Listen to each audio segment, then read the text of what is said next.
On va le dire tout raffiné, véritable judoka politique, sa réapparition est loin d'être un fait anodin. Pour certains, des spécialistes en images et signes, c'est une illustration qui vaut bien plus que 1000 mots. Cela se lit comme une sorte de communication politique de haut niveau, un gadget de campagne visiblement inspiré de 4 décennies de pouvoir qui disent, en n'en point douter, toute la force de l'expérience. Cependant, au-delà du bling-bling, l'opinion s'interroge sur son absence fort remarquée durant les dernières concertations stratégiques au Palais.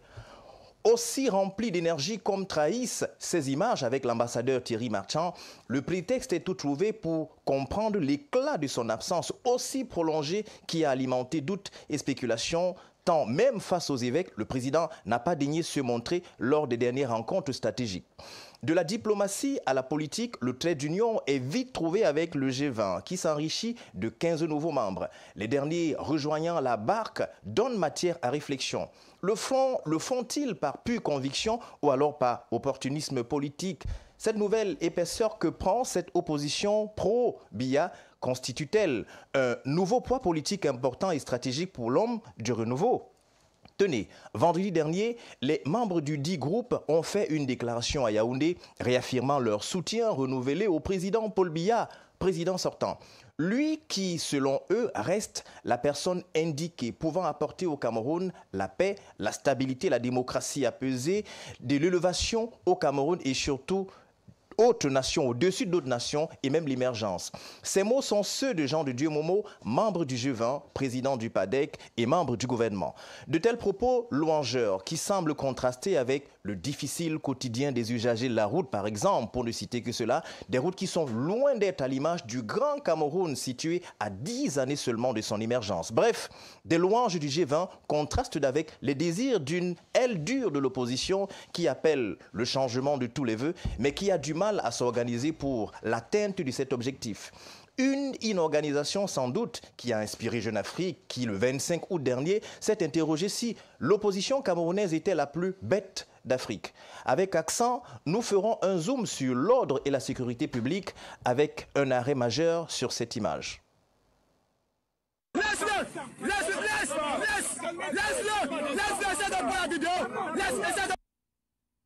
Bienvenue à Accent 237.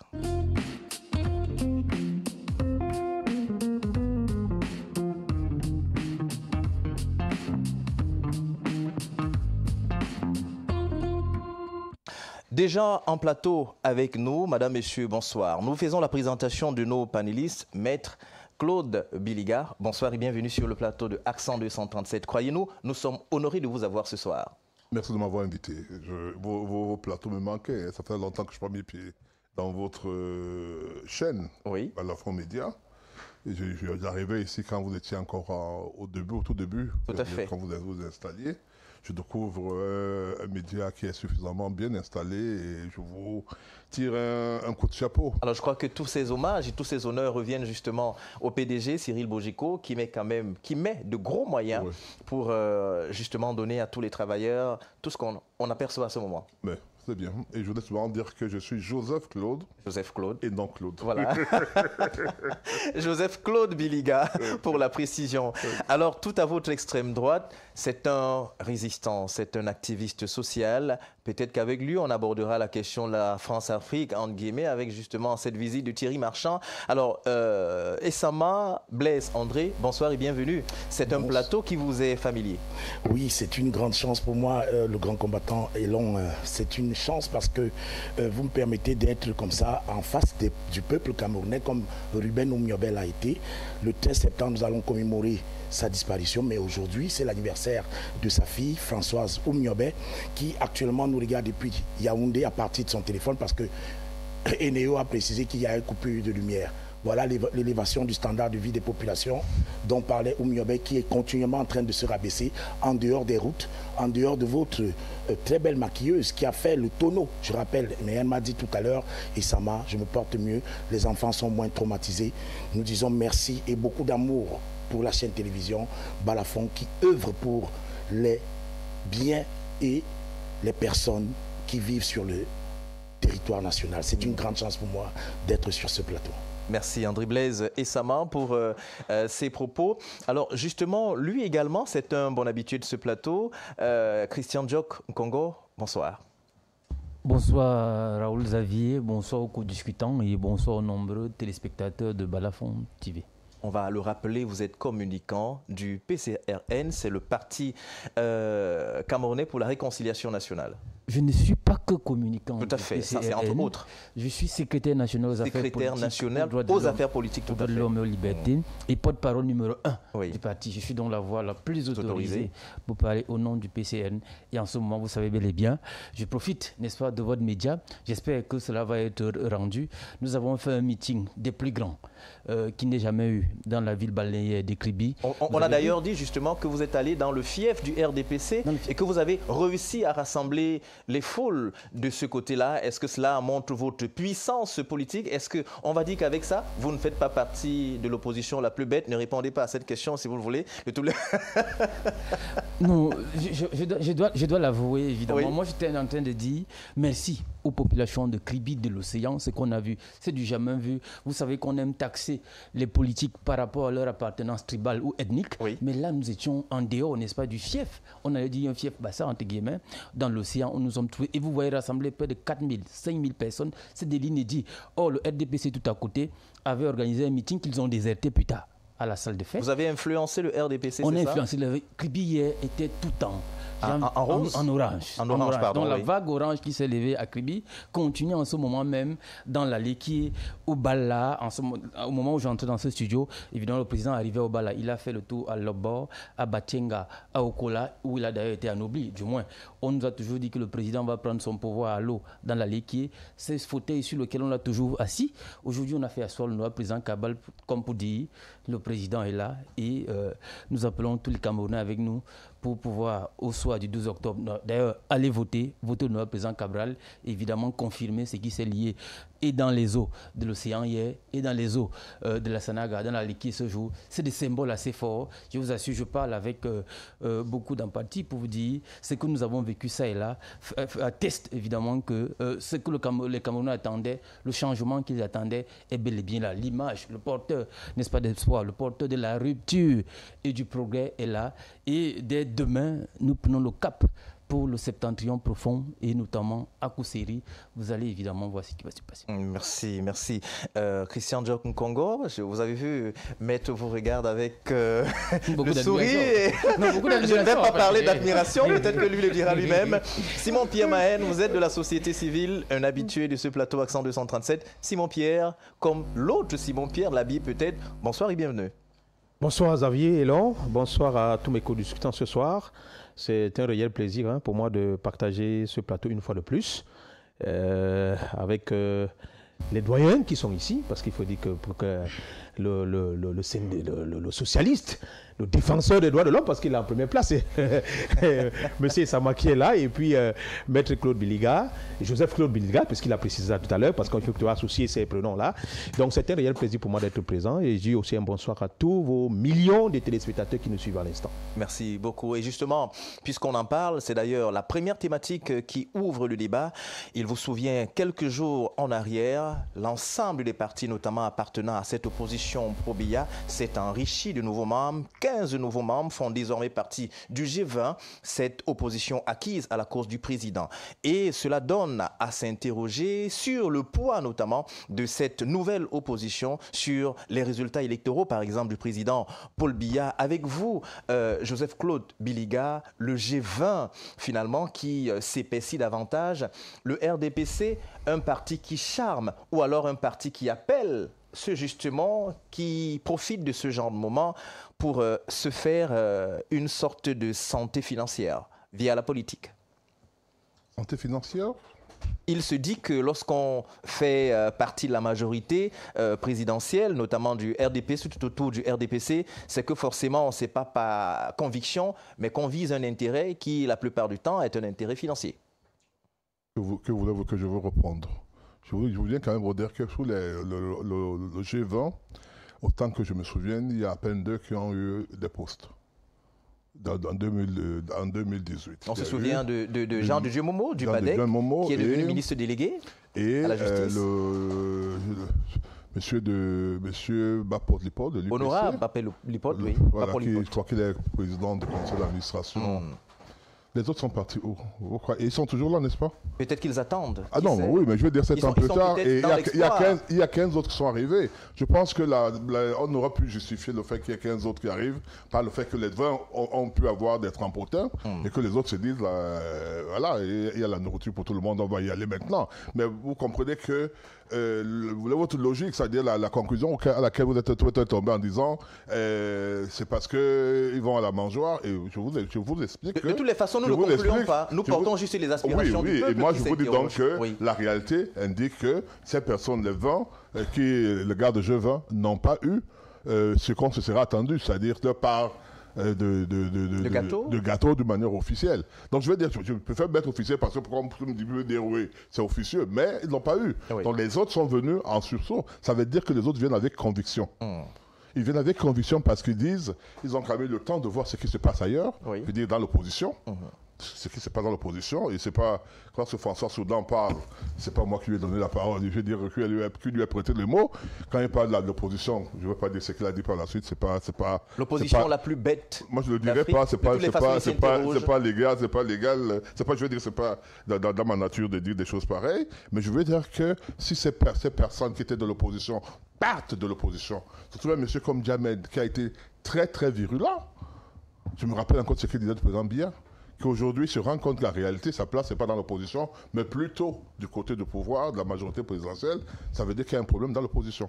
Et que la personne qui aujourd'hui, malgré tout ce qu'on dit, donne quand même de l'espoir, encore continue à donner de l'espoir, c'est le président Biya. Alors, maître, on reste avec vous. Lorsque vous dites qu'il y a l'espoir et que les gens quittent l'opposition, on a un tout autre regard. Alors, par expérience, on s'est rendu compte que même les partis politiques qui arrivent justement à avoir des places au niveau des communes, par exemple, parce qu'on est en décentralisation, il se dit que le système gouvernant fait tout et met tout en œuvre pour mettre à mal, notamment la gestion qui est faite. Par exemple, les projets qui sont maturés, il n'y a pas de route dans la plupart, notamment de ces zones. Je prends le cas, par exemple, de Loum. Et il se dit que c'est parce que Loum a versé dans l'opposition. Est-ce que sous ce prisme-là, on ne peut pas se dire que c'est quand même par peur de répression qu'à défaut d'avoir une sorte de liberté, beaucoup de personnes reviennent au RDPC? J'ai été conseiller municipal à la commune de Ndom pendant 18 ans, de 2002 à 2020. Oui.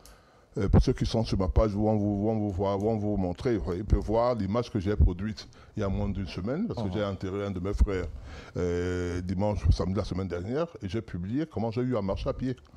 C'est une commune RDPC depuis.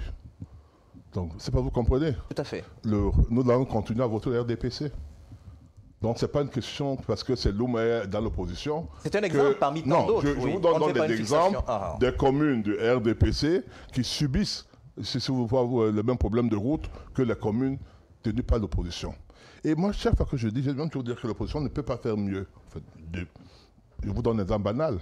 On a souvent reproché au RDPC le fait de pouvoir, aux fonctionnaires d'utiliser les voitures pour faire campagne. Oui. Vous avez vu dans la campagne, dans l'un des candidats, dans la délégation du ministre Bello Boba Maïgari, de voitures CA. Vous avez vu? Il y avait des photos, on a montré. C'est-à-dire que ce qu'on reproche aux autres, au RDPC, tous ceux qui sont dans l'opposition font exactement la même chose, ou sont prêts à faire la même chose. C'est pour ça que les gens disent parfois, on ne parle pas de changement, on parle de remplacement. Quitter, nous on s'assoit et on refait la même chose, ou pire encore, pire que ce que vous avez eu à faire.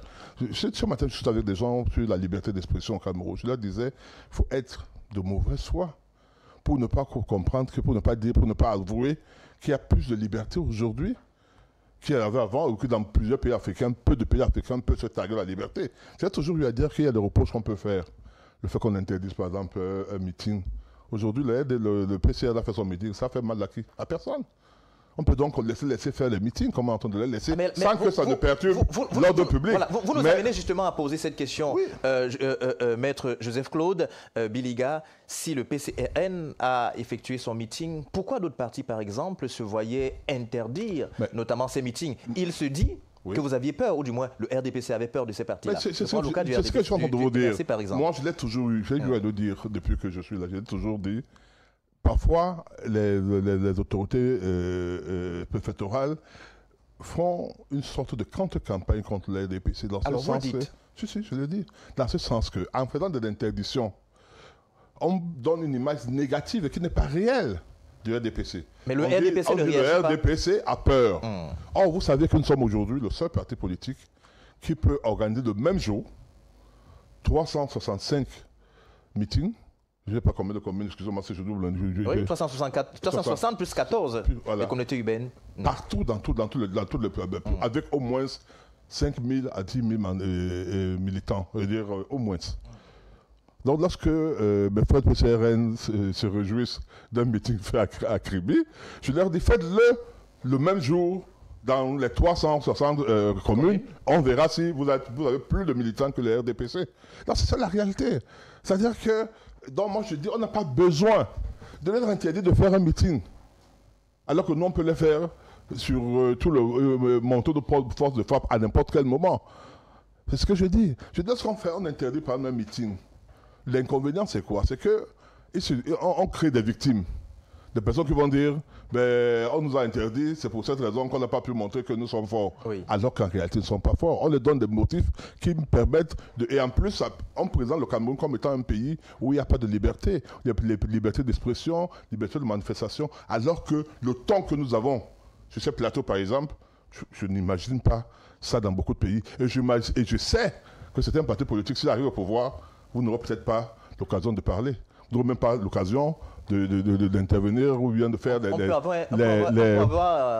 lorsque vous dites certains partis, est-ce qu'il y a un exemple, par exemple? Non, je ne citerai pas d'exemple, mais on a suivi ici des partis politiques interdire, nommer certaines chaînes de télévision en disant ces chaînes ne parlent pas bien de nous, on ne veut pas y aller, il n'y a que les 2 ou 3, 4 que nous voulons. On a suivi ça, non? Imaginez donc ce parti qui est au pouvoir, qui voit tout ce qu'on dit du RDPC dans toutes les chaînes, sans qu'on interdise les chaînes, sans qu'on encore que beaucoup n'ont pas d'argument, tant qu'on l'interdise, et ceux-là ne sont pas encore au pouvoir. Mais ils vous disent, vous ne devez pas dire ceci contre nous, vous ne devez pas dire ceci contre nous. Imaginez-les au pouvoir. C'est ça que je dis, le RDP, c'est peut-être pas le paradis, c'est le moindre mal pour le moment, et l'adhésion des 15 partis indique effectivement que c'est le moins de mal. Merci beaucoup, Joseph Claude Biliga. Rappelons que vous êtes avocat. Alors justement, Christian Djok Nkongo, vous avez fait un meeting, vous l'avez dit dès l'entame de cette émission. Et lorsqu'on voit ces nouveaux partis, ou encore ces nouveaux membres du G20, est-ce qu'on peut se dire que c'est un poids politique? Tout à l'heure, vous parliez d'une victoire. Est-ce que c'est une nouvelle épaisseur politique à même de vous faire trembler, vous de l'opposition? Écoutez, Raoul Xavier, si j'avais le choix, je n'aurais pas parlé, n'est-ce pas, de cette problématique, n'est-ce pas, cette question du G20. Parce qu'en théorie, tous les partis ont besoin de s'associer de qui ils veulent. Oui. C'est de leur droit. Parce que si on part du principe que c'est la liberté des uns et des autres, évidemment, ils peuvent s'associer. En ce moment, le PCN fait sa coalition avec d'autres entités. Peut-être on n'en parle pas du point de vue stratégique. Mais vous verrez évidemment la coalition qui est en train de se construire autour du Parti camerounais pour la réconciliation nationale. Là, c'est le porte-parole du parti qui vous le dit. Oui. On le fait avec des organisations de la société civile. On le fait avec des organisations religieuses, bref, avec des Camerounais, mais davantage avec le peuple, qui au fond est souverain. Parce que quand vous parlez de votre affaire de G20, vous voyez que vous fouillez toujours 2 noms. Est-ce que vous pouvez donner 3, 4 noms? Vous ne pouvez pas donner. C'est des gens dont on ne connaît même pas, ou on ne sait pas où se trouve leur parti politique, où ils militent globalement. C'est des gens qui ont des documents administratifs que leur ami leur a donné en 24 heures comme crée. Pour certains, donc on ne sait pas en réalité. Pour nous, on n'a pas besoin de ça. Voyez-vous, en ce moment, je voudrais répondre à M. Claude Biliga. Il le sait pertinemment. Pourquoi l'interdiction de manifestations publiques des partis d'opposition est la règle? C'est parce qu'ils ont peur. C'est parce qu'ils ne peuvent pas mobiliser. Je prends un exemple hier. À Kribi, on a autorisé 2 meetings du RDPC et du PCN. Ils ont fui. Parce qu'ils ne peuvent pas faire le poids. C'est une réalité infranchissable. C'est-à-dire, c'est connu de tout le monde. Pourquoi ils le font? Parce que c'est pour ça qu'ils bâillonnent les autres partis politiques de ne pouvoir pas tenir leur meeting. Le PCN est en mesure de tenir ces meetings sur tout l'étendue du territoire national. On n'a pas 352 représentations à travers le Cameroun parce qu'on ne l'a pas fait. Ces chiffres, c'est connu des uns des autres. C'est les chiffres de l'ECAM. Nous sommes dans toutes les commissions électorales, y compris en zone de crise. Quand le président ou la délégation va à Kousséri dans quelques jours, je ne sais pas quel est le candidat de notre parti qui arrivera là-bas, mais pas votre candidat, mais Claude Biliga, qu'on ne voit même pas. Peut-être on va en arriver au deuxième sujet tout à l'heure. Et donc, vous ne pouvez pas venir dire ici que vous êtes fort, vous êtes ici. Non, ils ne sont pas forts. C'est de la farce, en fait, le RDPC. Parce qu'ils utilisent les moyens administratifs avec leurs collègues, les anciens ministres, vous voyez pourquoi ils tancent les autres. C'est entre vous, les gens qui ont été au gouvernement ou les anciens ministres, vous partagez le même pouvoir depuis 1982. Je ne vais pas revenir sur ça, parce que si M. Bilega parle des oppositions, non, ceux-là ne sont pas de l'opposition. Le premier comptable du régime Biya s'appelle Bello Bouba Maïgari. Quand M. Biya est président le 6 novembre 1982, 72 heures plus tard, le premier décret dont il prend, il nomme un premier ministre, c'est Bello Bouba Maïgari. Peut-être qu'il faut le rappeler aux jeunes générations. Nous n'étions pas encore nés. Donc, et que ces gens qui font des va-et-vient entre le pouvoir et viennent, n'est-ce pas, nous troubler dans ce qu'on est convenu d'appeler l'opposition, bref, ce n'est pas le sujet. Pour nous, ce qui nous semble le plus fondamental en ce moment, c'est ce que nous sommes en train de faire. L'honorable président, je vous l'ai dit, Cabral, est dans la Léki. Vous avez les images, vous avez sur votre page. En ce moment où je vous parle, il vient d'entrer à Obala. Et les populations de Batienga sont en train de l'attendre. Il sortira de là, il a été à Lobo, il a été à Okola, il a été à Vodoula, il était à Monateli. Voilà ce que nous faisons. Nous allons, n'est-ce pas, dans tous les confins, parler au peuple. J'ai bien envie de dire, vous êtes journaliste, vous êtes assez pointu comme ça. Je vous félicite d'ailleurs. Merci beaucoup. Mais rendez-le, parce que c'est l'autre problème qu'on a. Je vous dis un peu dans votre confession, les médias classiques. On ne sait pas ce que le PCN a fait, n'est-ce pas, aux différents médias classiques qui ne veulent pas relayer la réalité du terrain. Parce qu'en théorie, le seul parti politique ayant des élus et dans la partie septentrionale et dans la partie méridionale, c'est bel et bien le PCRN. Et pas le RDPC? Bon, moi je dis bien le seul parti de l'opposition. Je considère pas le RDPC comme étant, je ne considère même pas le RDPC comme étant un parti politique. Pourquoi vous ne le considérez pas le RDPC comme tel? Non, je vais changer la dénomination. Le parti administratif. Administratif ou alors le parti État, qui est le RDPC comparativement au parti politique. C'est-à-dire, vraiment, comme quelqu'un l'a dit ici, pour militer dans un parti politique, pour travailler dans un parti politique de l'opposition, avec tout ce que nous vivons. Vous êtes homme d'affaires, on peut vous, n'est-ce pas, vous saisir, on peut vous bâillonner, vous êtes étudiant ou en fac, c'est les anciens qui vous menacent, vous êtes ça et là. En fait, on fait tout pour que les populations ne puissent pas, évidemment, s'exprimer. Et c'est ce que nous recusons. Vous voyez un peu le combattant qui est sur la place, vous savez bien, pour tous ceux qui s'expriment. On fait tout pour couper les têtes, pour qu'on se comprenne. Je parle un peu terre à terre comme ça. C'est donc une gageure, en fait, militer dans les partis politiques d'opposition. Il faut déjà saluer ceux qui y vont, ceux qui y sont, ceux qui s'adonnent. Parce que l'opposition, qu'est-ce qu'on fait? C'est pas que certains, je ne parlerai pas d'Indjamin ici, comme vous l'avez dit, comme certains l'ont cité. Quand ils quittent, c'est qu'ils sont essoufflés. Moi, je salue par ailleurs leur passé militant. Hein. Pour quelqu'un comme Djamène qu'on a vu, sur qui on a tiré en termes de valeur, en termes de ce qu'il portait, et au soir de sa vie, on peut comprendre qu'il est dicté par d'autres logiques que je respecte par ailleurs. Mais moi, pour nous autres qui étions plus jeunes, on l'a vu, n'est-ce pas, combattre l'éternel opposant qui a été Ni John Fundi en termes de valeur, ce qu'il représentait, on l'a vu, n'est-ce pas, porter plainte, même à ce président de la République, il parle sous contrôle de Maître Claude Bilega en France, pour bien mal acquis, détournement, bien des choses. Je ne sais pas où à ce niveau, où est sa plainte. Si déjà elle a été traitée un jour, et qu'au soir, il vient, n'est-ce pas, tomber et aller ailleurs, nous lui souhaitons simplement bon vent. Mais nous disons au niveau du Parti Cameroun pour la réconciliation nationale, on a un projet, c'est la rupture et le progrès. Nous sommes ouverts, on a une vision, c'est-à-dire un Cameroun qui protège et qui libère les énergies. Nous voulons donc ensemble, n'est-ce pas, développer le Cameroun, ce Cameroun auquel on doit, n'est-ce pas, se projeter, ce Cameroun de demain. Les gens, ceux qui vont avec le RDPC, qui est mourant, j'ai envie de dire qui est d'ailleurs mort, parce que la preuve, vous voyez, pour un parti politique qui ne tient même pas ses réunions, qui ne tient ni ses congrès, qui en interdit aux autres, ce n'est pas un parti qui vit. Vous savez bel et bien la question de Onana qui a été. Léon Tellier Onana. Léon Tellier Onana et les autres. Le RDPC, il me semble, depuis au moins 20 ans, ils ne se sont pas réunis, je peux me tromper. Ça fait 14 ans exactement. Voilà, peut-être j'exagère. 14 ans, ils ne se sont pas réunis.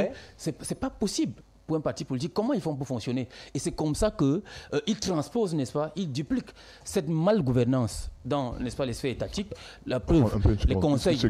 Les conseils, les conférences des sections, vous en avez parlé? Pour vous, les réunions du RDPC, c'est seulement le congrès. Tous les jours, on fait les réunions, tous les jours. Il y a un cadre directif. Il y a les conférences de section, les conférences de sous-section. La base n'oriente pas, c'est l'implémentation. Le cadrage idéologique, managérial, c'est le sommet. Donc, et le sommet est dans les indicateurs. Qui ne se tient nullement pas. Les conseils des ministres, on n'en voit pas. Les conseils de Maïsatu, qui sont grippés, vous savez bel et bien qu'il y a 6 promotions, n'est-ce pas, des élèves sortis de l'ENAM. Vous avez un enfant dont un parent a peiné à envoyer à l'école, qui, peut-être par miracle, a eu un concours, parce qu'on sait bel et bien comment on y accède, pas pour dire que les plus méritants n'y accèdent pas, mais parlons des plus méritants qui ont accédé. Vous essayez pendant 6 ans, vous êtes sortis de l'école. On ne parvient pas, n'est-ce pas, à vous trouver, parce que le président de la République n'a plus des forces, n'a plus les capacités de pouvoir tenir, n'est-ce pas, un conseil supérieur de la magistrature. Et c'est des générations comme là, ça. C'est vous qui le dites. Ce sont des faits. Oui, c'est vous qui le dites parce qu'il y a une image qui fait d'ailleurs le tour. On aura l'occasion de la regarder dans la prochaine thématique. Je vous parle évidemment des conseils supérieurs de la magistrature. Ce sont des faits. Je parle sous le contrôle, n'est-ce pas, de l'avocat qui est ici. Il y a 6 promotions qui attendent. Peut-être celle qui va sortir bientôt. Ça va faire 7.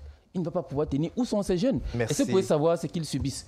Comment ils font? Regardez que vous êtes même sortis de l'école. Leur famille, ceux qui attendent, c'est compliqué. On ne peut donc pas continuer à vivre dans cet environnement-là. C'est pourquoi nous nous disons il faut botter le RDPC et tous ses alliés, n'est-ce pas, hors de notre système. Merci beaucoup. Simon-Pierre Mahen, 15 nouveaux membres au niveau du G20. Le G20 qui s'épaissit, est-ce que c'est par opportunisme politique ou alors c'est par pure conviction? Vous qui êtes de la société civile, et d'ailleurs, est-ce que ces nouveaux partis représentent un poids assez important pour terroriser peut-être le moins fort, mais pour influencer grandement et gravement l'opposition? Ou encore influencer gravement toutes les velléités, notamment de l'opposition, de changer les choses? Il n'influence à rien. En rien du tout. Et je veux vous dire, quand vous voyez un communicant du RDPC ou encore un militant défendre le G20, il faut beaucoup s'inquiéter. Pourquoi? Sur la sincérité même de ce G20-là. Vous faites le procès à Maître Joseph-Claude Biliga? Ce n'est pas un procès que je le fais. Qu'est-ce que c'est? Non mais attendez, ce sont des faits. Parce que ce qui me semble être un peu étonnant, c'est que, vous voyez, vous avez affaire à des personnes qui, au départ, ont défendu bec et ongle leur position par rapport au régime en place, c'est-à-dire le RDPC. Oui. Ils l'ont même saqué, même à tous les niveaux. Moi, je pense qu'à un moment donné, il faut se poser un peu de questions que quelqu'un qui te dise aujourd'hui ton pire ennemi. Parce que le RDPC, le président Biya a été quand même considéré comme étant le pire ennemi de ces G20. Monsieur Xavier, je ne saurais nullement pas m'asseoir dans une même table avec quelqu'un que j'ai insulté par le passé. C'est bien beau de se dire qu'on se repentit. Quelqu'un m'a même dit, il a même considéré qu'il est Paul de Tasse. Vous savez qu'il s'est repenti? Oui, pour reprendre un peu... Pour reprendre un peu les expressions bibliques, l'image biblique. Notamment Paul de Tasse, devenu Saul, qui a persécuté le peuple de Dieu. Qu'est-ce qui n'a pas marché? Qu'est-ce qui a changé dans ce qu'on a défendu dans le passé? De ce qu'on a été convaincu qu'effectivement on était sur la bonne ligne. Et qui s'empille même d'ailleurs. Et qui s'empille. Qu'est-ce qui n'a pas marché? Qu'est-ce qui a changé par rapport à notre position actuelle? Simon-Pierre Mahen, pour vous relancer. Alors nous étions en 2018 lorsque le ministre Jean de Dieu Momo, par exemple, rejoignait le G20. Voici ce qu'il disait. Moi, j'ai choisi de supporter le candidat Paul Biya qui est déjà aux affaires, qui a déjà une armée, qui est déjà chef d'état-major des armées pour qu'on maintienne le Cameroun dans la paix, la stabilité. C'est la meilleure décision que j'ai prise de ma vie, Jean de Dieu Momo, en 2018. Il expliquait justement que c'était lié aux défis sécuritaires. Est-ce que c'est un argument qui peut encore tenir en 2025? Ça ne tient plus la route. Pourquoi? Ça ne tient plus la route, pourquoi? Je vais prendre un exemple. Nous avons affaire ici à un activiste. Peut-être moi je ne le prends même pas comme un activiste. Moi, je le prends comme étant... Non, pas un résistant. Oui. Celui qui défend la cause des défavorisés. C'est ainsi que moi je le qualifie. Un nationaliste. Ça peut le dire. Oui. Monsieur Samaki est ici devant. Ça fait quand même longtemps qu'il est dans ces mouvements. Ça fait longtemps quand même qu'il a une lutte. Mais vous n'allez pas me dire que pendant ce temps-là, il n'a pas eu quand même des accointances ou encore des propositions de part et d'autre. Il faut être sérieux dans ce qu'on fait. Lorsqu'on a une position, on n'a pas besoin de tergiverser dans sa position. On reste focus dans sa position, on y va, on y continue. Pourquoi? Parce qu'on défend une cause. Parce que tant que la cause là n'est pas arrivée à son terme, on ne peut pas arrêter la lutte pour la cause que nous sommes en train de défendre. Par rapport au ministre, c'est tout à fait normal, parce que d'ailleurs même lui l'a dit, il a même si bien dit dans les médias, que si on lui donnait même le poste même de ministre, il le prendrait. Et d'ailleurs on lui a demandé même de démissionner. Qui lui démissionner? Que je suis fou. Est-ce qu'il est fou? C'est la question, c'est la réponse, la question qu'il a posée, oui. Mais bon sang. Ça veut dire que quel qu'en soit ce qui est bon ou mauvais, on va toujours y rester. Parce qu'on ne peut pas démissionner. Ça veut dire que qu'est-ce qu'on conclut? On conclut simplement que des personnes là sont simplement là pour leur propre pitance, pour la mangeoire. Et aujourd'hui, on arrive dans un contexte où on a un gâteau national qu'il faut partager à tous les membres, à tous ceux qui s'intéressent. Et d'ailleurs, c'est ce qui réjouit encore même le RDPC. Parce que c'est eux qui ont le pouvoir. C'est eux qui ont le gâteau. Et ils décident à qui ils doivent partager ce gâteau-là. Ça veut dire que si vous n'êtes pas de l'heure, vous ne pouvez pas bénéficier de ce gâteau. On se souvient justement c'est si clair que du ça. ministre Jean de Dieu Momo, une de ses expressions qui est d'ailleurs qui a été partagée plusieurs fois, c'est que la géopolitique familiale, on n'insulte pas celui qui partage la viande. Effectivement, si vous vous retrouvez dans un deuil, que vous vous retrouvez avec quelqu'un qui est tenté de partager le café, vous n'allez pas lui parler le pot commun. Parce que vous savez qu'en lui parler le pot commun, il peut même vous sauter, aller donner même à celui qui est même au dernier. Donc c'est une réalité. Moi je pense qu'on ne boude pas le porteur. Et d'ailleurs, on le dit souvent, celui qui a de l'argent, lorsqu'il va, vous allez dans un bar, vous ne boudez pas celui qui a de l'argent parce que vous pouvez boire, vous pouvez consommer et il refuse même de vous payer. Et vous serez quand même en déphasage avec le propriétaire du bar. Donc moi je dis, on assiste dans un contexte aujourd'hui, on n'a pas des vrais, il faut même le préciser, des vrais opposants. Oui. Chaque personne cherche quelque chose à son niveau. D'ailleurs, il y a le PCN, d'autres partis politiques, que moi je ne veux pas aller leur faire une leçon de morale, qui se battent à leur niveau. Et je crois quand même qu'il y a des personnes aussi, même les partis politiques d'opposition, à qui on a certainement fait des propositions de part et d'autre. Mais je crois qu'à un moment donné, il faut fidéliser sa pensée. Et je veux vous dire, on ne fait pas la politique quand on est pauvre. Et c'est là où le RDPC, le pouvoir en place, a réussi à amadouer, à récupérer. Parce que quand ils savent qu'effectivement, vous avez faim, ils savent comment vous prendre. Même si vous êtes un combattant acharné, si vous n'êtes pas persévérant, si vous n'êtes pas patient, si vous n'avez pas une idéologie que vous allez continuer à défendre, ils vont vous récupérer. Parce qu'ils vont vous montrer le gâteau. Venez, on va se partager ce gâteau. Apportez-nous votre idéologie, surtout dans le sens de la défense des intérêts, pas plutôt de vos intérêts, mais des intérêts collectifs, c'est-à-dire que ceux du pouvoir. On va vous donner votre part du gâteau. Et quand on va vous donner votre part du gâteau, vous savez très bien ce que, par exemple, le ministre délégué à la justice, Maître Jean de Dieu Momo, a eu à faire. Aujourd'hui, il ne parle plus. On ne sait même plus si le PADEC existe encore. Il défend simplement la cause. D'ailleurs, quelqu'un a dit, M. Célestin Djamel, il le disait, qu'il défend plutôt Paul Biya. Mais vous ne pouvez pas décider de défendre Paul Biya alors que vous excluez de dire que vous le dissociez du parti qui le représente. Vous êtes simplement des personnes qui ont décidé de s'allier. Parce que le bon, on a souvent l'habitude de dire, on dit non, le G20, non. Ce sont les démembrements du RDPC. Ce sont les démembrements. Ce n'est pas le G20. Vous le considérez comme étant le G20. Mais je ne sais pas pourquoi. Parce qu'ils vont pourquoi? Ils vont pour la même cause. La défense des intérêts du régime. La défense des intérêts du RDPC. Donc on ne peut pas les considérer comme étant non partie prenante du parti en place. Donc ils sont totalement intégrés dans la défense des intérêts du RDPC. Par conséquent, ils sont simplement les militants. Et puis même plus que des militants du RDPC. Vous voyez même d'abord la manière dont ils défendent leurs opinions. En vous présentant comme étant des personnes qui, en réalité, ils ont compris. Quelqu'un a dit même, on l'a trompé. Mais on a... Attends, est-ce qu'on trompe quand même un adulte? Simon Pierre. Non, soyons quand même sérieux. Soyons sérieux. Il y a des positions sur lesquelles on ne peut pas se prévaloir d'une tromperie. Mais on dit justement que les choses évoluent. Non, oui, les choses évoluent. Il est possible justement que la position on peut apprécier un fait, oui, une fois qu'on ait changé de position, le champ de vision également change. Oui. On peut apprécier les actions de quelqu'un sans pour autant prendre de position.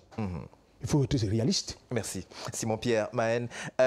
André Blaise et Sama, on parle là du G20. Vous, par exemple, qui êtes un fervent militant du changement, d'ailleurs avec votre ancrage nationaliste, entre autres, et anti-colonial, lorsqu'on voit la plupart de ces partis de l'opposition, une opposition justement qui, en principe, se met en place pour le changement, relier la cause du régime, est-ce que c'est là, on va dire que on est en train de perpétuer en quelque sorte ce néocolonialisme ou alors ce colonialisme qui a porté et revêtu d'autres attributs, d'autres habits?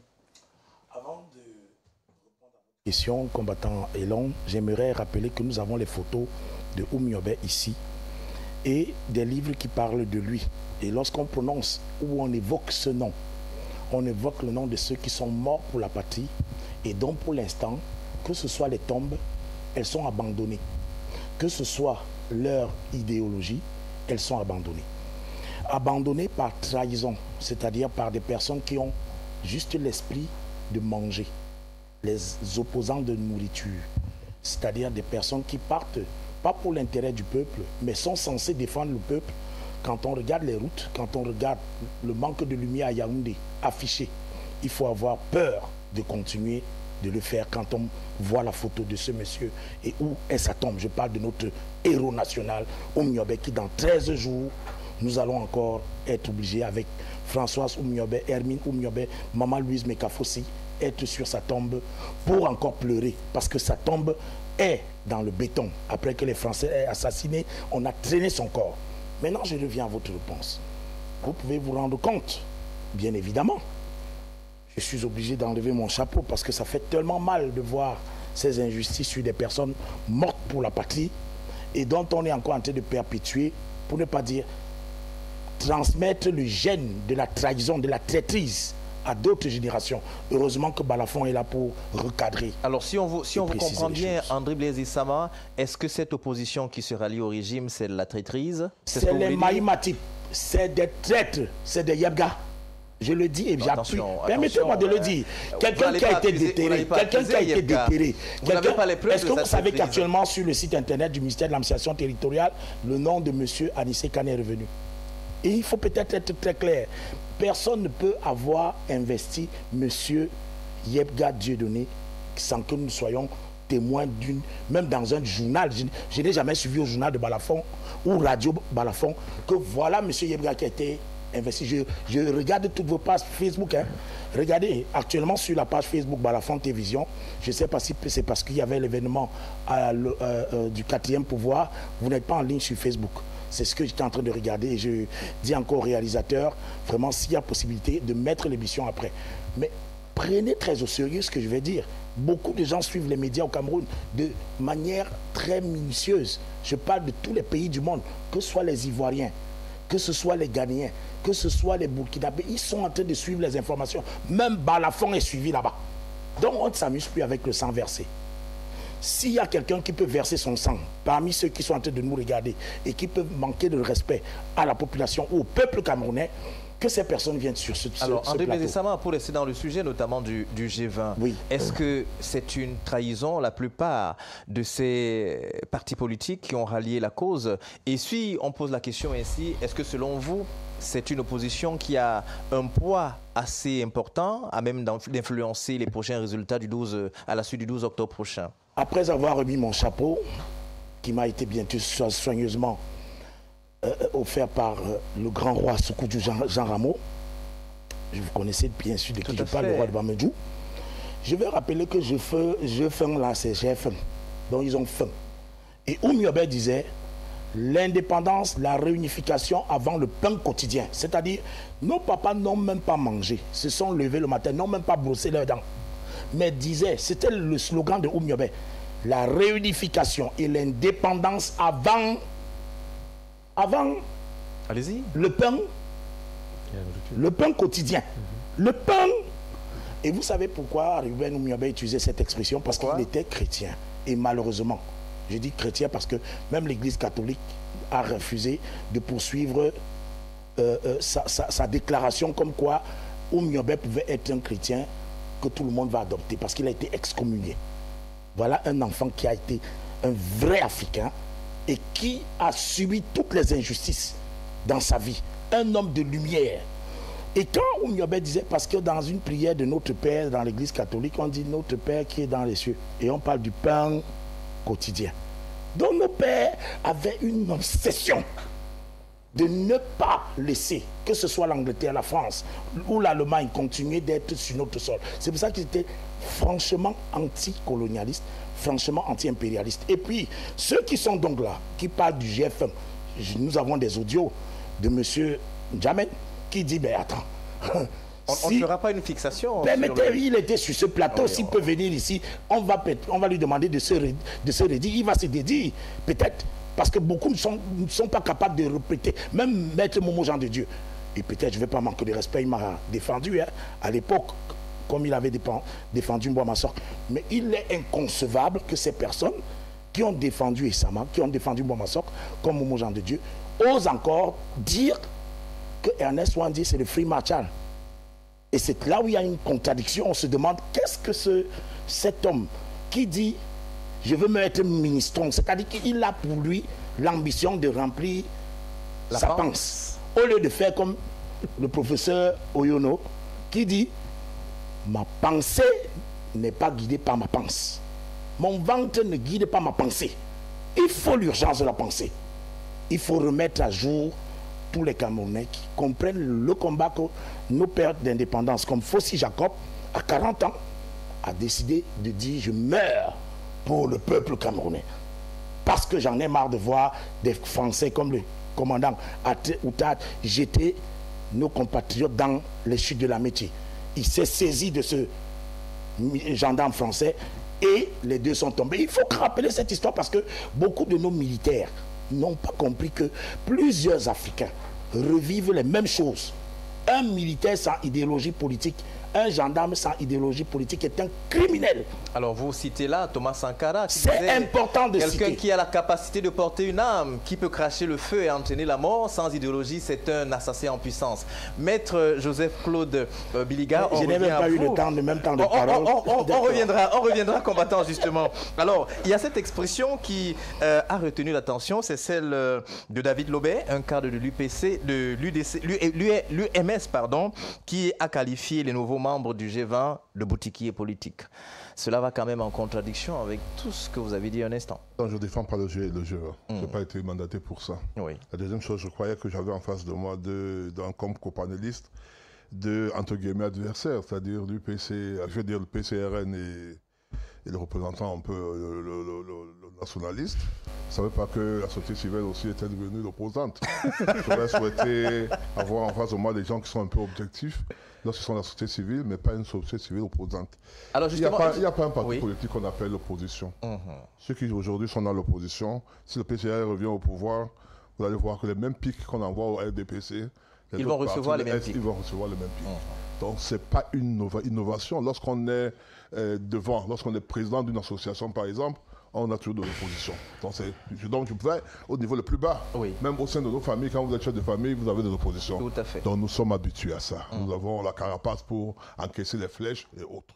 Et je dis, il ne faut pas non plus qu'on nous donne l'impression qu'il y a les gens qui vont à la politique juste pour comme un sacerdoce. C'est pas, si on veut être dans le sacerdoce, qu'on aille dans même à l'église, même à l'église, on sait que même là-bas les gens. Il y a la quête. Il y a la quête, ça cherche la marche. Donc il ne faut pas donner l'impression que si demain Kabadbi devient président de la République et c'est Biliga qui va nommer comme ministre, c'est Congo.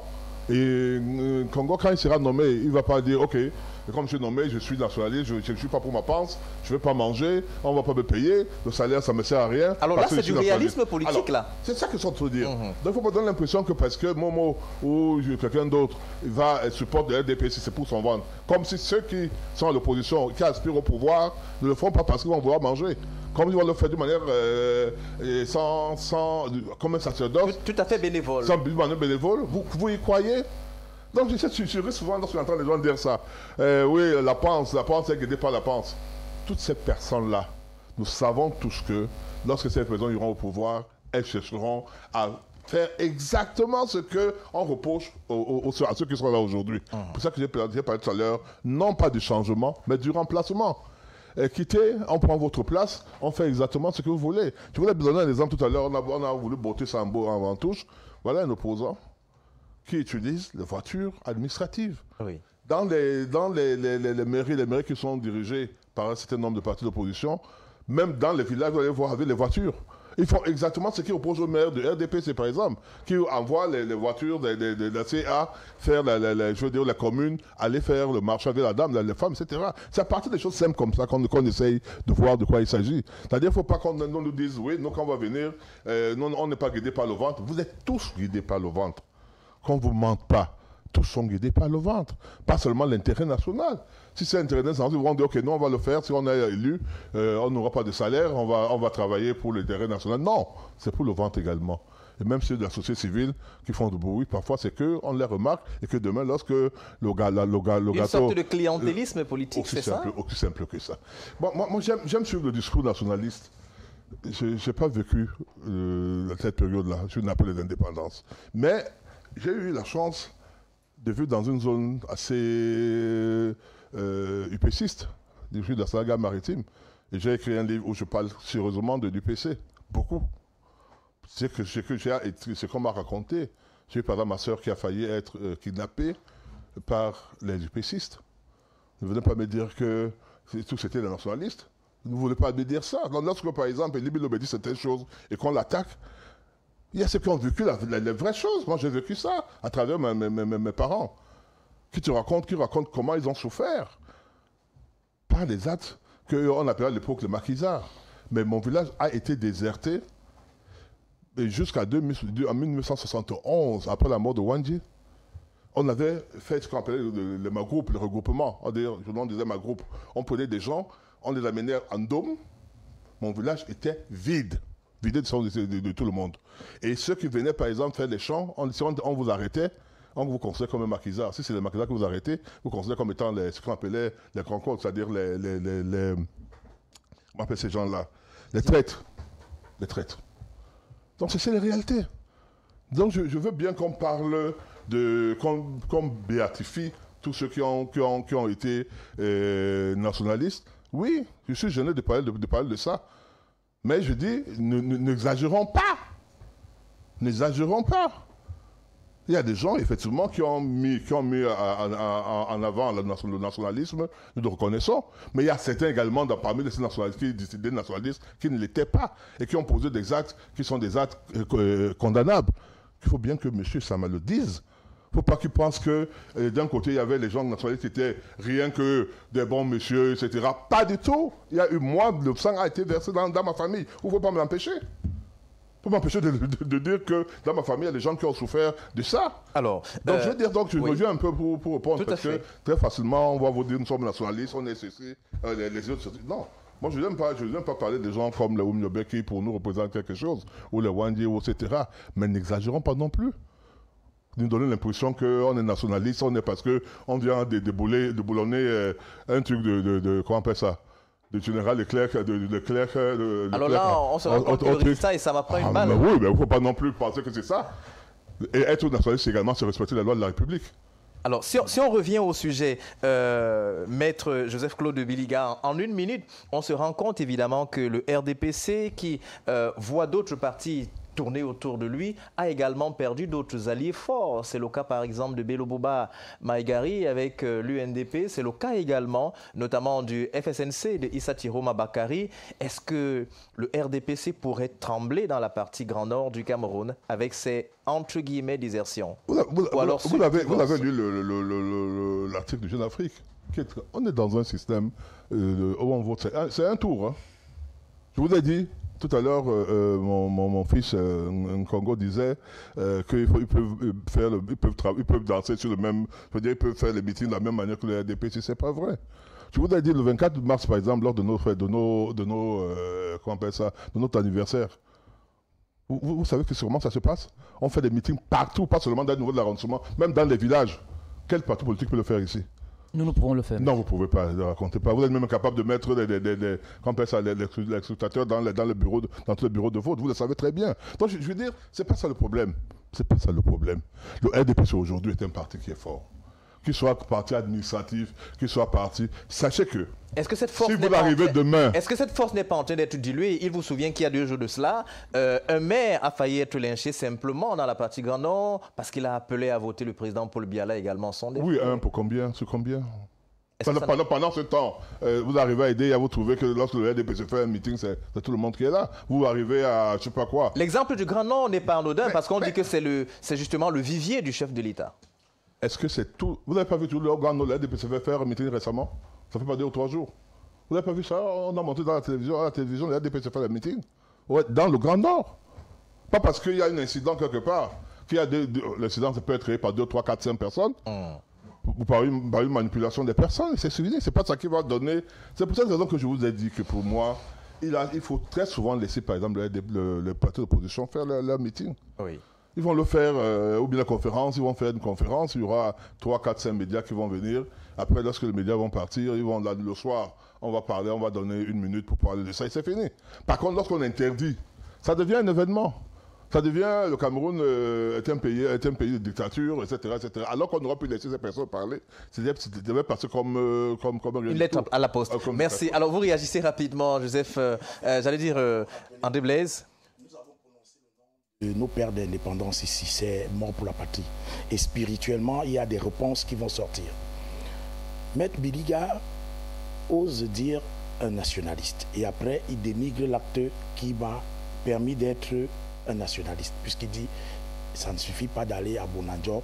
Déboulonner quelques... Et pourtant, quand on parle de Oumniobé, c'est parce qu'il n'y a pas leur monument. Et j'ai proposé en fabriquant à Fouman, avec l'association Amish Art, le monument de Oumniobé.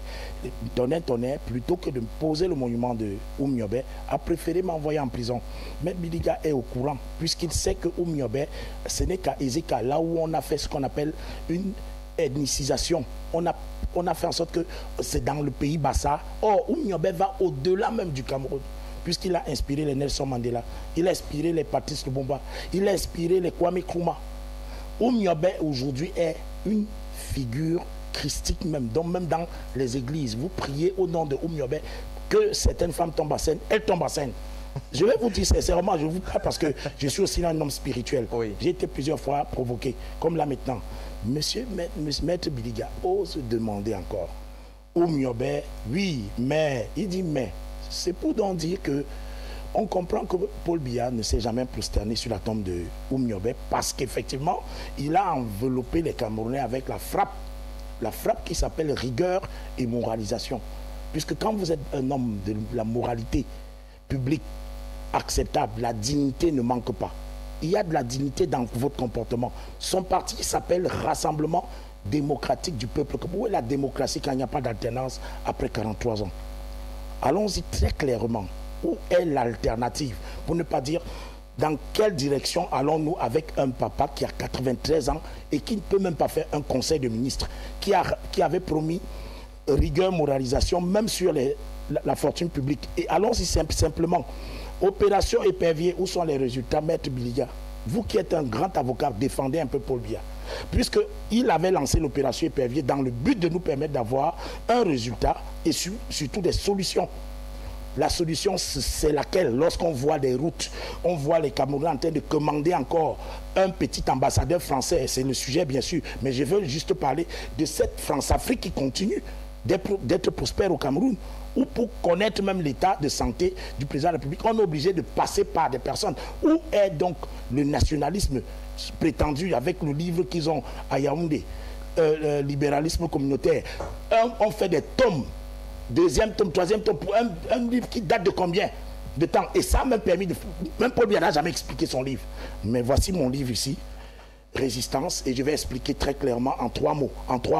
Vous sortez par là? Douala Mangabel, aujourd'hui, a été honoré en Allemagne, à Ulm, à Berlin, à Allen. Parce que les Camerounais, même comme il y avait des traîtres, ont décidé de dire ils pleurent comme Bendeka, comme Charles Ewandje, ces artistes qui ont fait bien sûr des chansons à la gloire de Douala Mangabel pour exiger justice.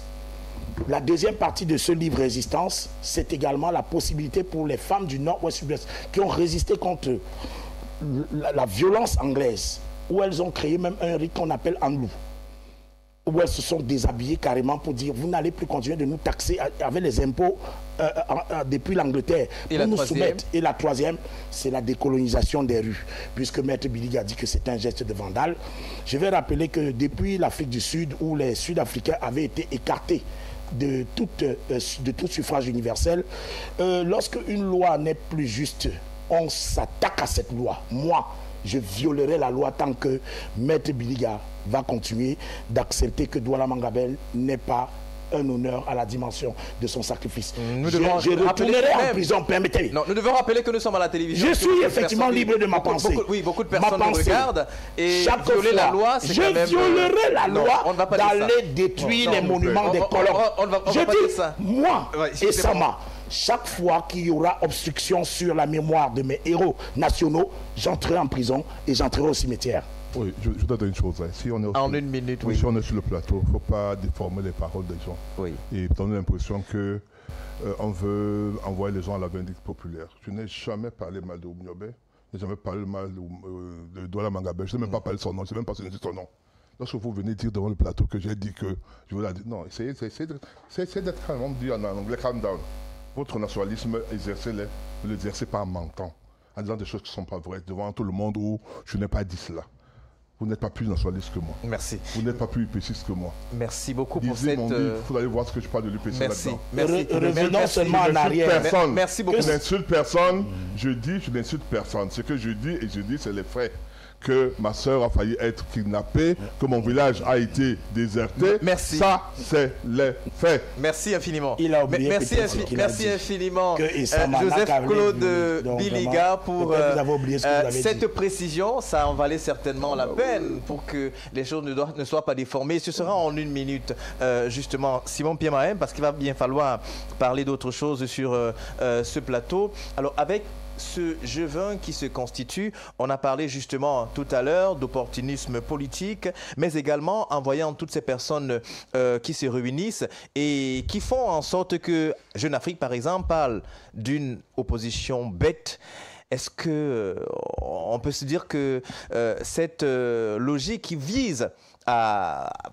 on va le dire, à regarder uniquement son ventre, c'est peut-être ce qui aurait poussé Jeune Afrique à titrer comme tel. Est-ce qu'on peut sortir de là? Est-ce qu'on peut sortir de ces carcans où de temps à autre, on a faim et on se dédie?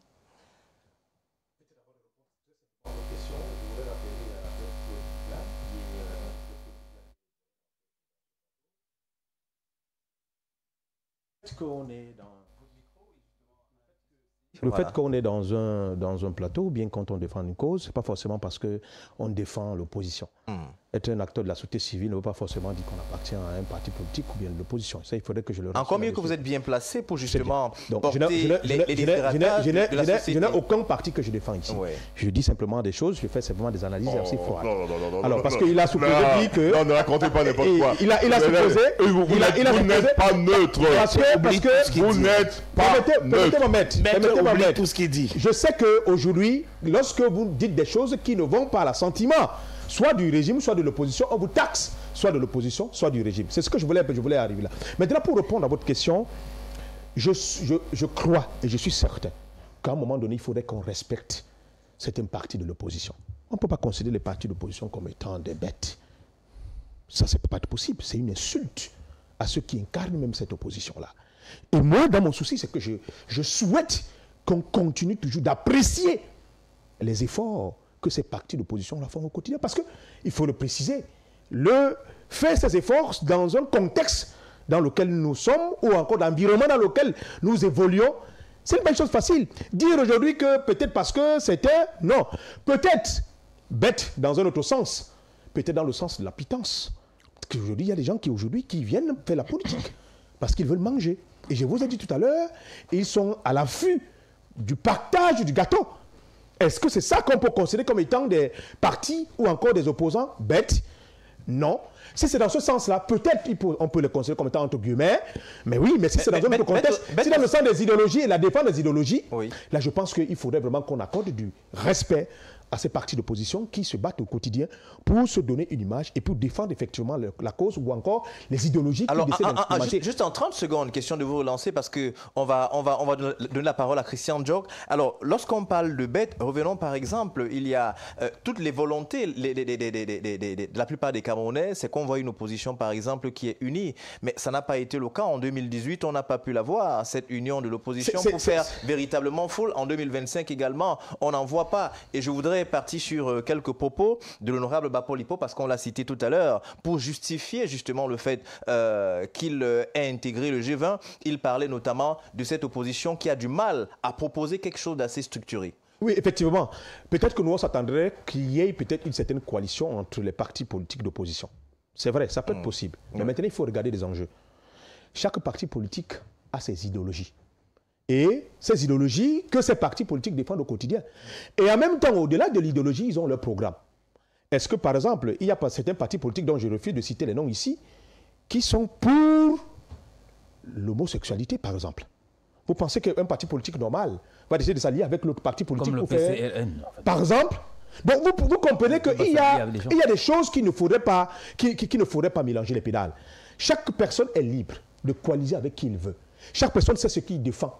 Et en principe, s'il faut challenger par exemple le RDPC, parce qu'en même temps il ne faut pas aussi se le dire, que ce n'est pas parce qu'on ne coalise pas qu'on ne peut pas gagner le RDPC. On peut être seul et on gagne le RDPC par exemple. Ce n'est pas impossible. C'est possible de le faire. Mais maintenant, sauf qu'à un moment donné, il faudrait regarder beaucoup plus l'environnement généralement qui entoure les élections présidentielles. Quel est l'environnement qui l'entoure? Est-ce qu'il faut dire effectivement qu'on le fait souvent? Cet environnement est un environnement franc, honnête, sincère. Et transparent peut-être. Et transparent. Merci. Merci Simon-Pierre Mahé. Alors on sort avec vous de cette thématique en quelques mots, peut-être une réaction. Vous ne vouliez forcément pas parler du G20, mais puisque c'est un sujet qui a été calé et dont vous avez accepté, alors ce G20, est-ce qu'il vous influence? Écoutez, avant de répondre à votre question, je voudrais relever une chose qui a été dite par mon ancien ami Issa Makié sur le plateau. Cette taxification communautaire, cette taxification ethnique est un danger. Ce que nous récusons. Voyez-vous, toujours ramener le traître à Matip, à Yebga, c'est un danger. Et là, il faut dire non à ce genre de choses. Voyez-vous, et c'est peut-être pourquoi on voit la question de l'hégémonisme tribal ou du suprémacisme ethnique qui sévit dans les réseaux sociaux, ça et là, il faut dire non. Et pour un marqueur comme lui, je ne suis pas d'accord. C'est peut-être pourquoi vous avez vu l'autre jour, j'ai dit même Caresse Photo, qui est une identité de la culture camerounaise, ne doit pas se lancer dans ce type d'abîme. Voyez-vous, il faut, n'est-ce pas, réprimander ce genre de choses. Et je suis à ce niveau pour moi. Alors, selon vous, il faut arrêter. Ces choses-là qui sont dites, ce genre de discours, est-ce que ça installe quelque chose dans les mémoires? Bien sûr. C'est les extrêmes qui sont construits vraiment en appel à une opposition ethnique. Et c'est dangereux. Voyez-vous? Parce que vous ne pouvez pas toujours accepter qu'on vous taxe de Matip, de Yabga, traite, ainsi de suite. Ce n'est pas sérieux. En réalité, nous, on est UPCiste de naissance. On l'a dans le sang. C'est pour certains. Voyez-vous, tout le monde d'ailleurs. Et l'UPCisme est un des cadrages idéologiques, n'est-ce pas, du PCRN. Pour revenir à votre question, moi je voudrais dire deux choses. Déjà, vous allez m'excuser Xavier, vous êtes mon ami et frère.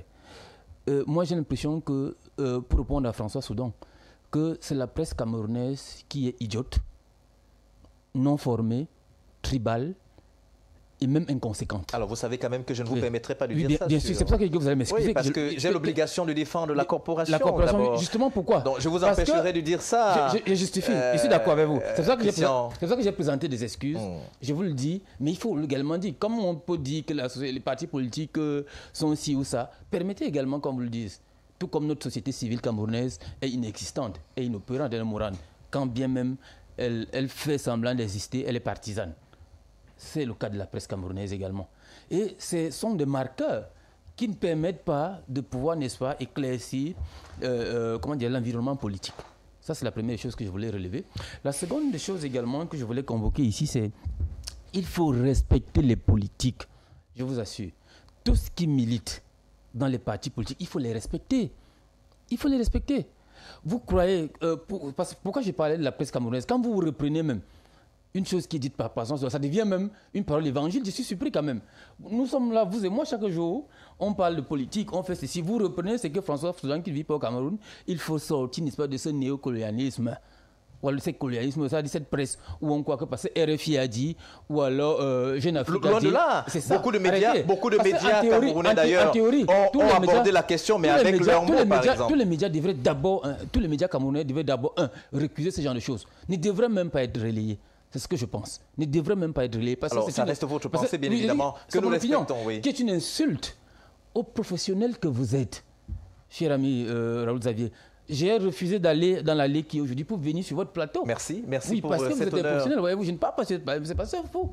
Et moi, c'est pour ça que j'ai dit tout à l'heure que je ne souhaite pas qu'on revienne sur cette question. Parce qu'en théorie, comme le disait tout à l'heure Simon-Pierre, qu'est-ce qu'un parti politique? Un parti politique, c'est une vision, une idéologie, un projet de société. En ce moment au Cameroun, il y a par exemple je veux continuer à sa suite. Nous, on ne peut pas s'allier avec les gens qui prônent l'homosexualité. Ce n'est pas possible. Ceux qui parlent par exemple des plaisirs, nous, cette chose-là, ça ne passe même pas dans notre tête. Deuxième des choses, vous savez qu'il y a des gens qui veulent arracher les terres des populations.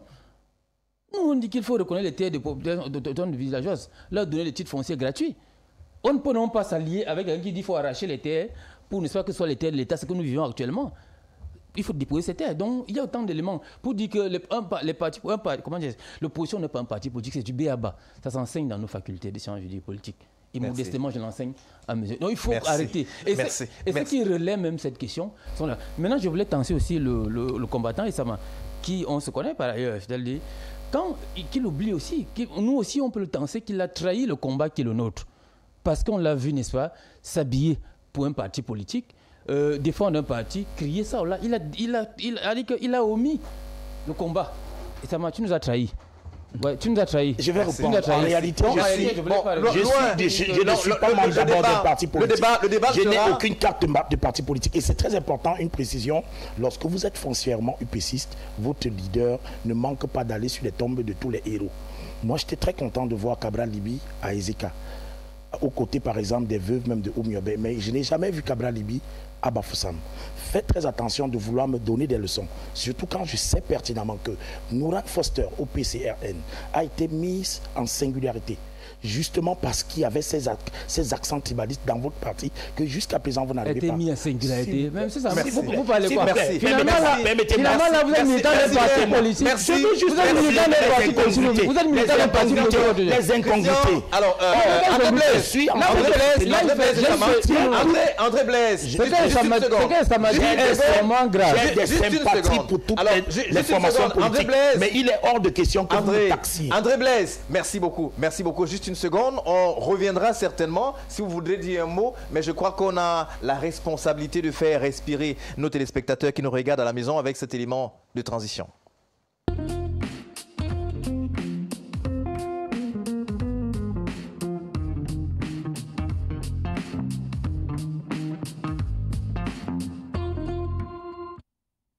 Il y a quelques jours de cela, l'ambassadeur, désormais l'ex-ambassadeur français au Cameroun, qui est donc allé, parce qu'arrivé en fin de séjour au Cameroun, saluer le président de la République. Ce fut donc une grande surprise pour la plupart des Camerounais d'ici et d'ailleurs, qui ont finalement vu le président de la République qui est recherché depuis longtemps. Je vous permets de regarder cet élément. Alors justement, nous parlions de cet élément qui montre notamment cet entretien que le président de la République a eu avec Marchand, l'ambassadeur, l'ex-ambassadeur français au Cameroun. Et au sorti, il s'est livré à la presse en donnant quelques mots que nous vous proposons de regarder actuellement. Voilà, un élément que nous aurons certainement l'occasion de regarder. Alors, Maître Joseph Claude Biliga, on a vu l'ambassadeur Thierry Marchand à la présidence de la République et finalement, on a vu le président. Le président qui est demandé par les Camerounais, qu'il aime certainement, mais qui ne le voit pas. Oui, permettez-moi d'abord de faire un petit détour pour dévoiler votre position.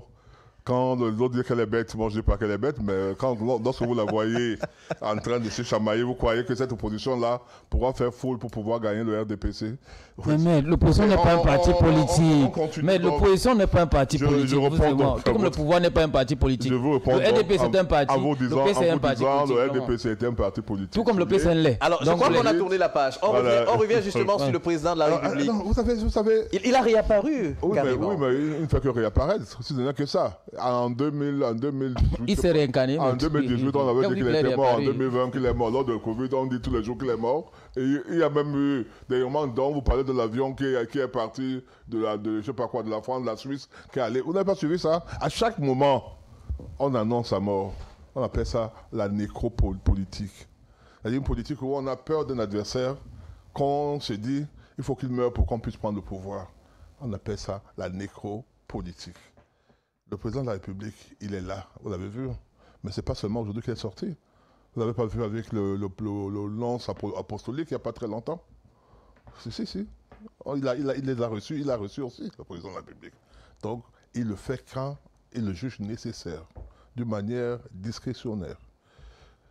Certains ont dit c'est de proving, montrer qu'il est encore vivant. Oui, il est encore vivant, vous l'avez vu. Bon pied, bon jar, bon pied, bon nez, c'est ça. On l'a vu certainement, comme on l'a vu. dit dans le préambule de ce programme, on l'a vu tout neuf, tout clinquant, mais la question persiste. Maître Joseph Biliga, tout récemment, il y a eu au Palais de l'Unité ces réunions ou alors ces concertations stratégiques, mais pourquoi le président n'a pas reçu toutes ces personnes et il a laissé... Pourquoi faut-il C'est qu'il une reçoive question, toutes ces personnes? parce qu'il est le président de la République. Mais non, le président de la République, la Constitution le lui permet. Il délègue ses pouvoirs. C'est légal, c'est constitutionnel. Alors, absent pendant beaucoup de temps, cela donne droit... Lorsqu'il va le faire, il va tout faire. On va dire non, lui, c'est un dictateur, il est partout, etc. Moi, je me rappelle, il y a un opposant, je crois, qui a été très, très longtemps opposant, l'un des vrais opposants africains. Le président de l'ancienne de Guinée, là, Alpha Condé, le professeur Alpha Condé. Quand il est rentré, il a gagné les élections, il s'est dit, OK, ben, je vais rattraper, je vais tout faire. Même les prix de riz, du soutien, etc. À un moment donné, il s'était, comment je peux dire ça? Il s'est fatigué. Il était omniprésent partout. Je me rappelle très bien, lorsque le président de la République, le coup d'État de 84, je n'étais peut-être pas encore né. Non, pas encore. J'étais étudiant. Et je me rappelle que très régulièrement, il parlait à la radio, il n'y avait pas encore la télévision. Et là, les gens disaient, mais non, le président doit rester calme, il ne doit pas parler. Donc, les silences présidentiels dont on parle là, découlent de plus loin. À cette période, le président parlait. Il sortait, on le voyait très régulièrement. Après le coup d'État, les gens ont écrit, ont également beaucoup parlé en disant, mais il n'a pas besoin de venir chaque fois devant la télévision, devant la radio, parler. Il a pris du recul. La loi lui permet de déléguer ses pouvoirs, il les délègue et vous vous plaignez. S'il était omniprésent tous les jours, on dirait, oui, voilà, c'est quelqu'un qui ne donne pas la possibilité aux autres de pouvoir se mettre en vitrine. Il est tous les jours en vitrine. Et il donne le pouvoir aux autres et ça devient un problème. Alors que la loi lui permet de le faire. Moi, je pense que l'importance de la sortie du président, c'est la bonne communication. Il arrive au moment où tout le monde dit non, il ne peut même plus marcher, il est, et il vous montre que oui, je suis encore vivant. Est-ce que c'est une communication politique? Mais bien sûr, il est quand même. Alors, puisqu'il est vivant, beaucoup de personnes l'attendent sur un autre terrain, notamment le terrain de la campagne, aller visiter le nord, aller visiter le sud, aller visiter le centre, le littoral. C'est pas aujourd'hui que ça commence. Le président n'a jamais fait de campagne comme en tant que tel. Vous le savez très bien. Très souvent, il fait une campagne à la Léquier ou une fois à l'extrême nord à Marois. Dites-moi une fois où il a fait tout le tour de Cameroun pour la campagne. C'est pas aujourd'hui que cela, c'est une nouveauté. Chacun a sa façon de gérer, de faire. J'ai vu le président Museveni à 80 ans en train de faire le sport pour montrer qu'il est encore solide. Ouais. Il y a certains qui à 70 ans ne peuvent pas faire le sport, ne peuvent pas se lever. Il y a les gars de 65 ans qui sont totalement foutus. Lui, il a la chance à 92 ans qu'ils soient encore debout. C'est une chance. Merci. Il a la chance que 92 ans, il a encore sa tête. Puisque quand il parle avec, par exemple, l'ambassadeur ou le nonce apostolique, Apostolique, excusez-moi, je ne suis pas catholique, ça m'embête parfois je ne suis pas catholique. Apostolique. Alors, Joseph Claude Biliga, merci justement, nous parlions de cet élément qui nous montre cette visite de Marchand, l'ex-ambassadeur français au Cameroun arrivé en fin de séjour, qui a discuté avec le président de la République et au sorti, il s'est livré à la presse. Regardons. Son Excellence Thierry Marchand, ambassadeur de France.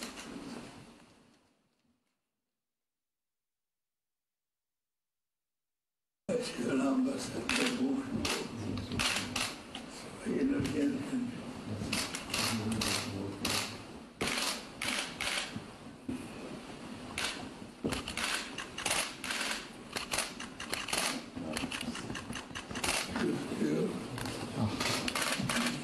Je pensais à l'agriculture, notre base de départ de l'économie.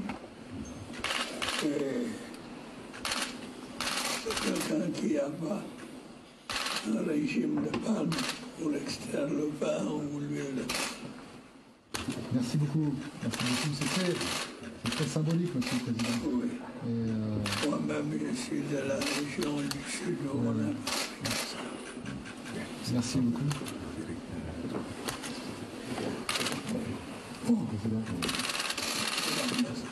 Comment est-ce que vous avez trouvé le président de la République et quels sont les souvenirs que vous gardez du Cameroun?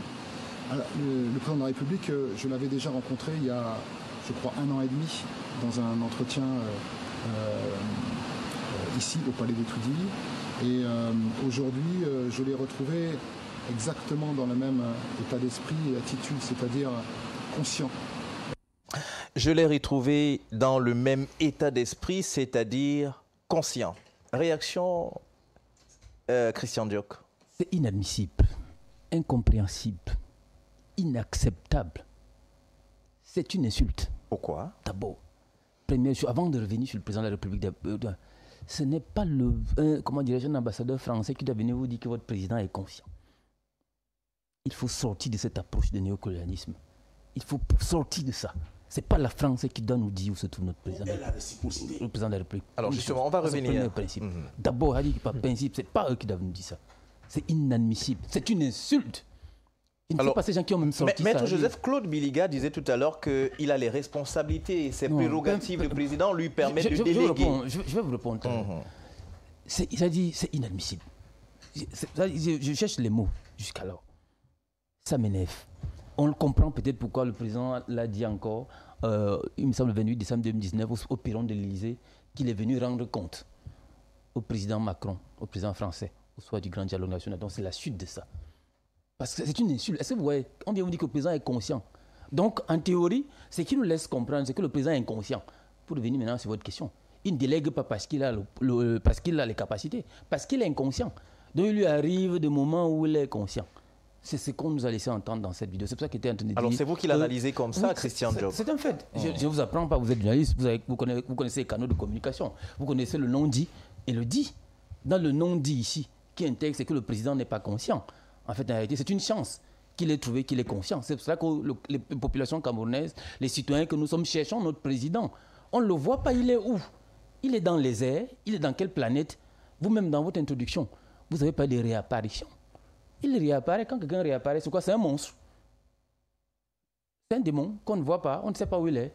Mais non, le président a été élu pour communier avec son peuple. Cela rend dans ses prérogatives. A dit, même s'il délègue les fonctions, ce n'est pas lui.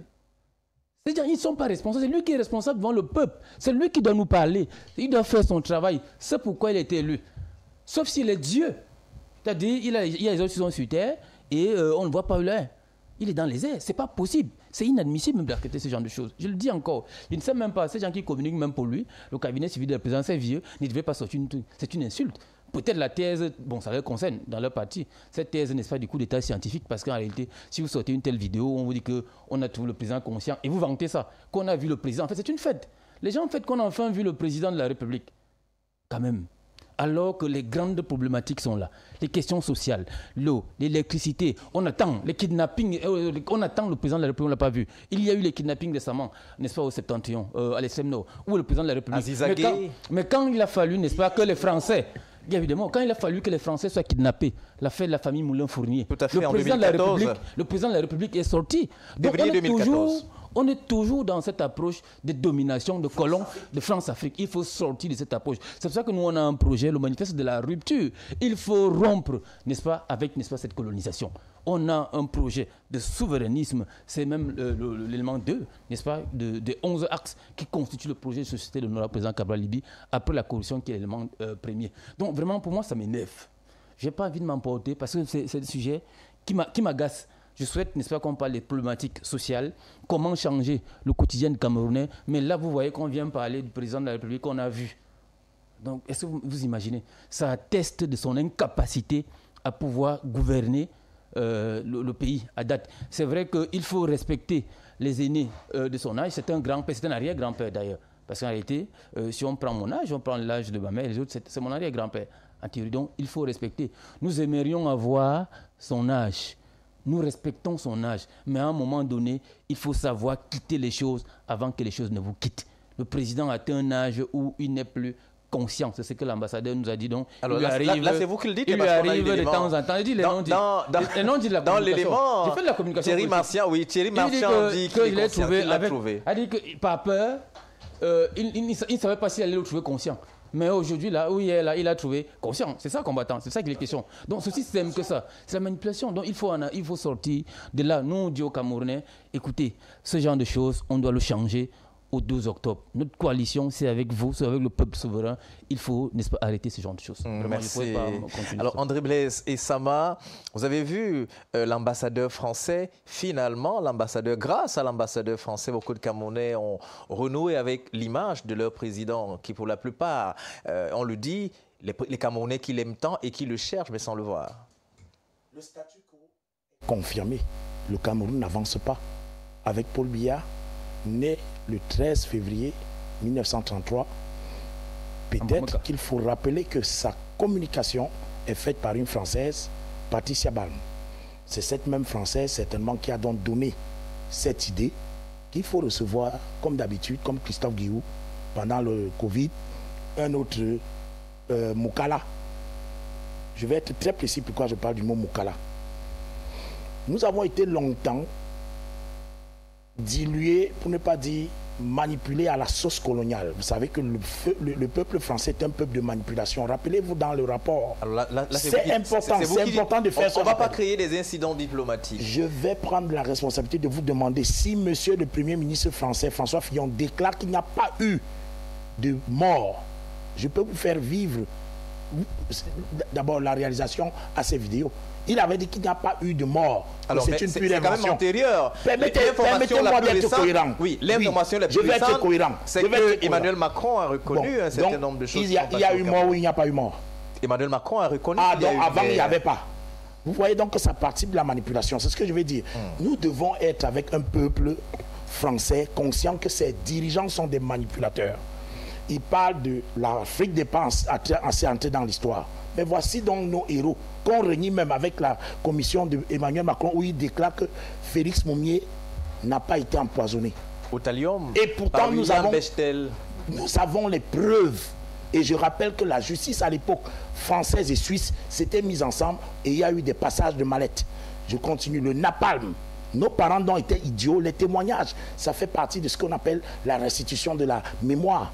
Les témoignages de nos parents ne sont pas des témoignages d'animaux.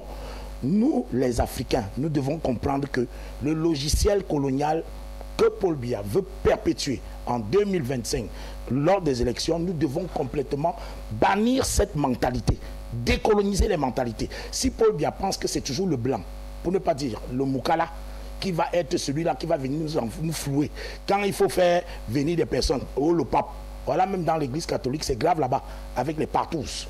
Ce que je dis, vous êtes témoins. Je vous parle parce qu'il faut être très conscient.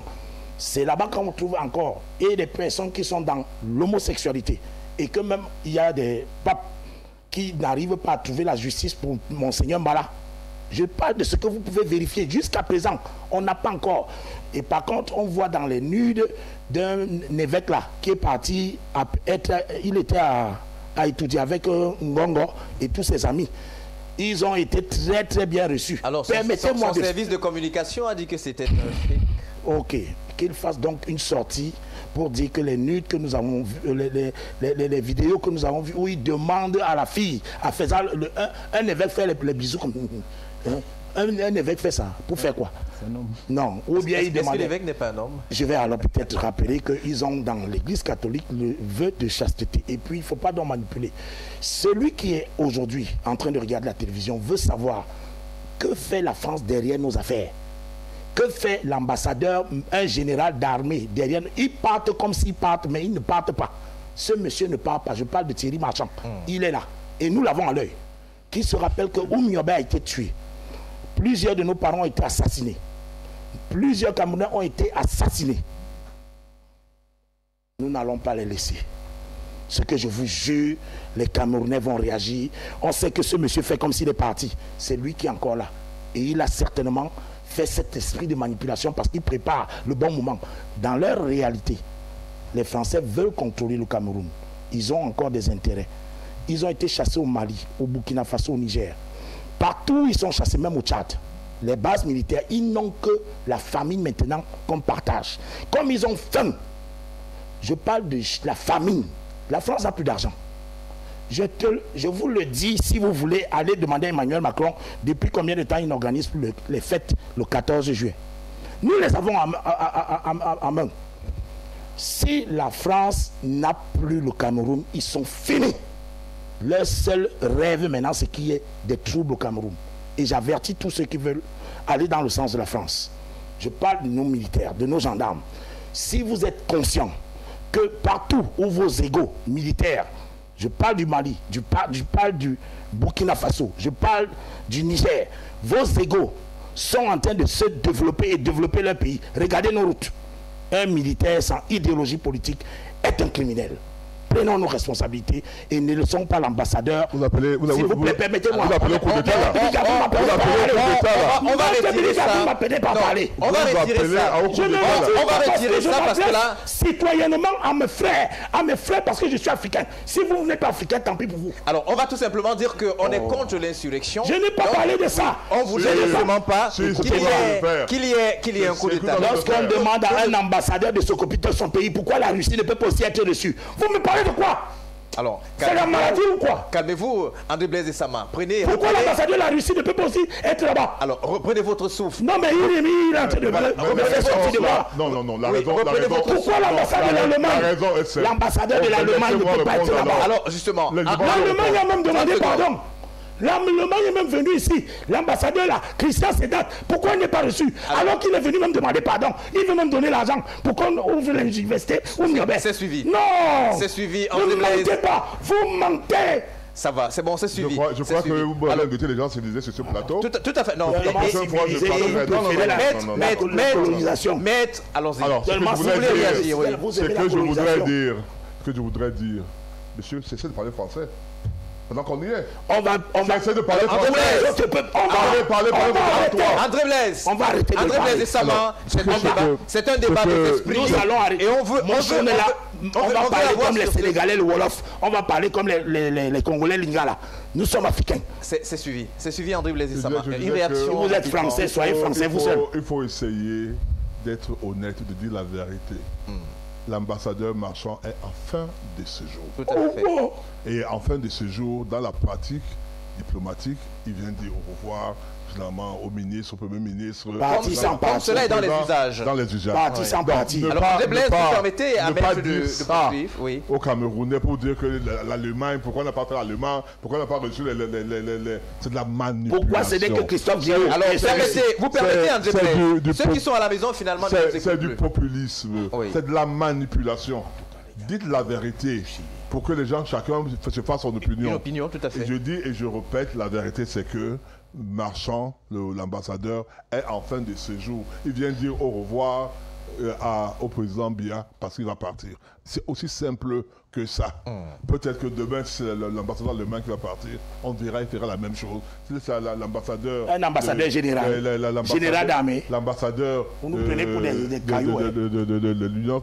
Je veux dire la Russie qui va partir, il fera la même chose. Donc vraiment, ne faites pas dans le populisme, dans le nationalisme là. Parmi tous les ambassadeurs, montrez-moi ceux qui sont généraux. Les vrais nationalistes, les gens qui disent qu'ils ne veulent pas de la France, ne parlent pas français. Je n'ai pas dit qu'on ne veut pas la France. On dit qu'on ne veut plus le néocolonialisme. On ne veut plus la France-Afrique. On ne veut plus les maintiens de base militaire. André Blaise, par respect pour ceux qui nous regardent à la maison, il n'a pas interrompu votre temps de parole. Il n'a pas perturbé votre temps de parole. Je n'avais même pas fini. Il vous a écouté. Il m'a interrompu jusqu'à la fin. Je voulais juste dire qu'il n'y a pas de généraux en dehors des Français au Cameroun comme ambassadeur. Tous les autres ambassadeurs au Cameroun sont des citoyens. Et c'est ce qu'il faut peut-être préciser à ce grand frère. Vous voulez dire des civils? Mais oui, c'est des citoyens. Pour ne pas dire, c'est pas des chargés de tuer. Ce monsieur-ci, vous savez d'où il vient?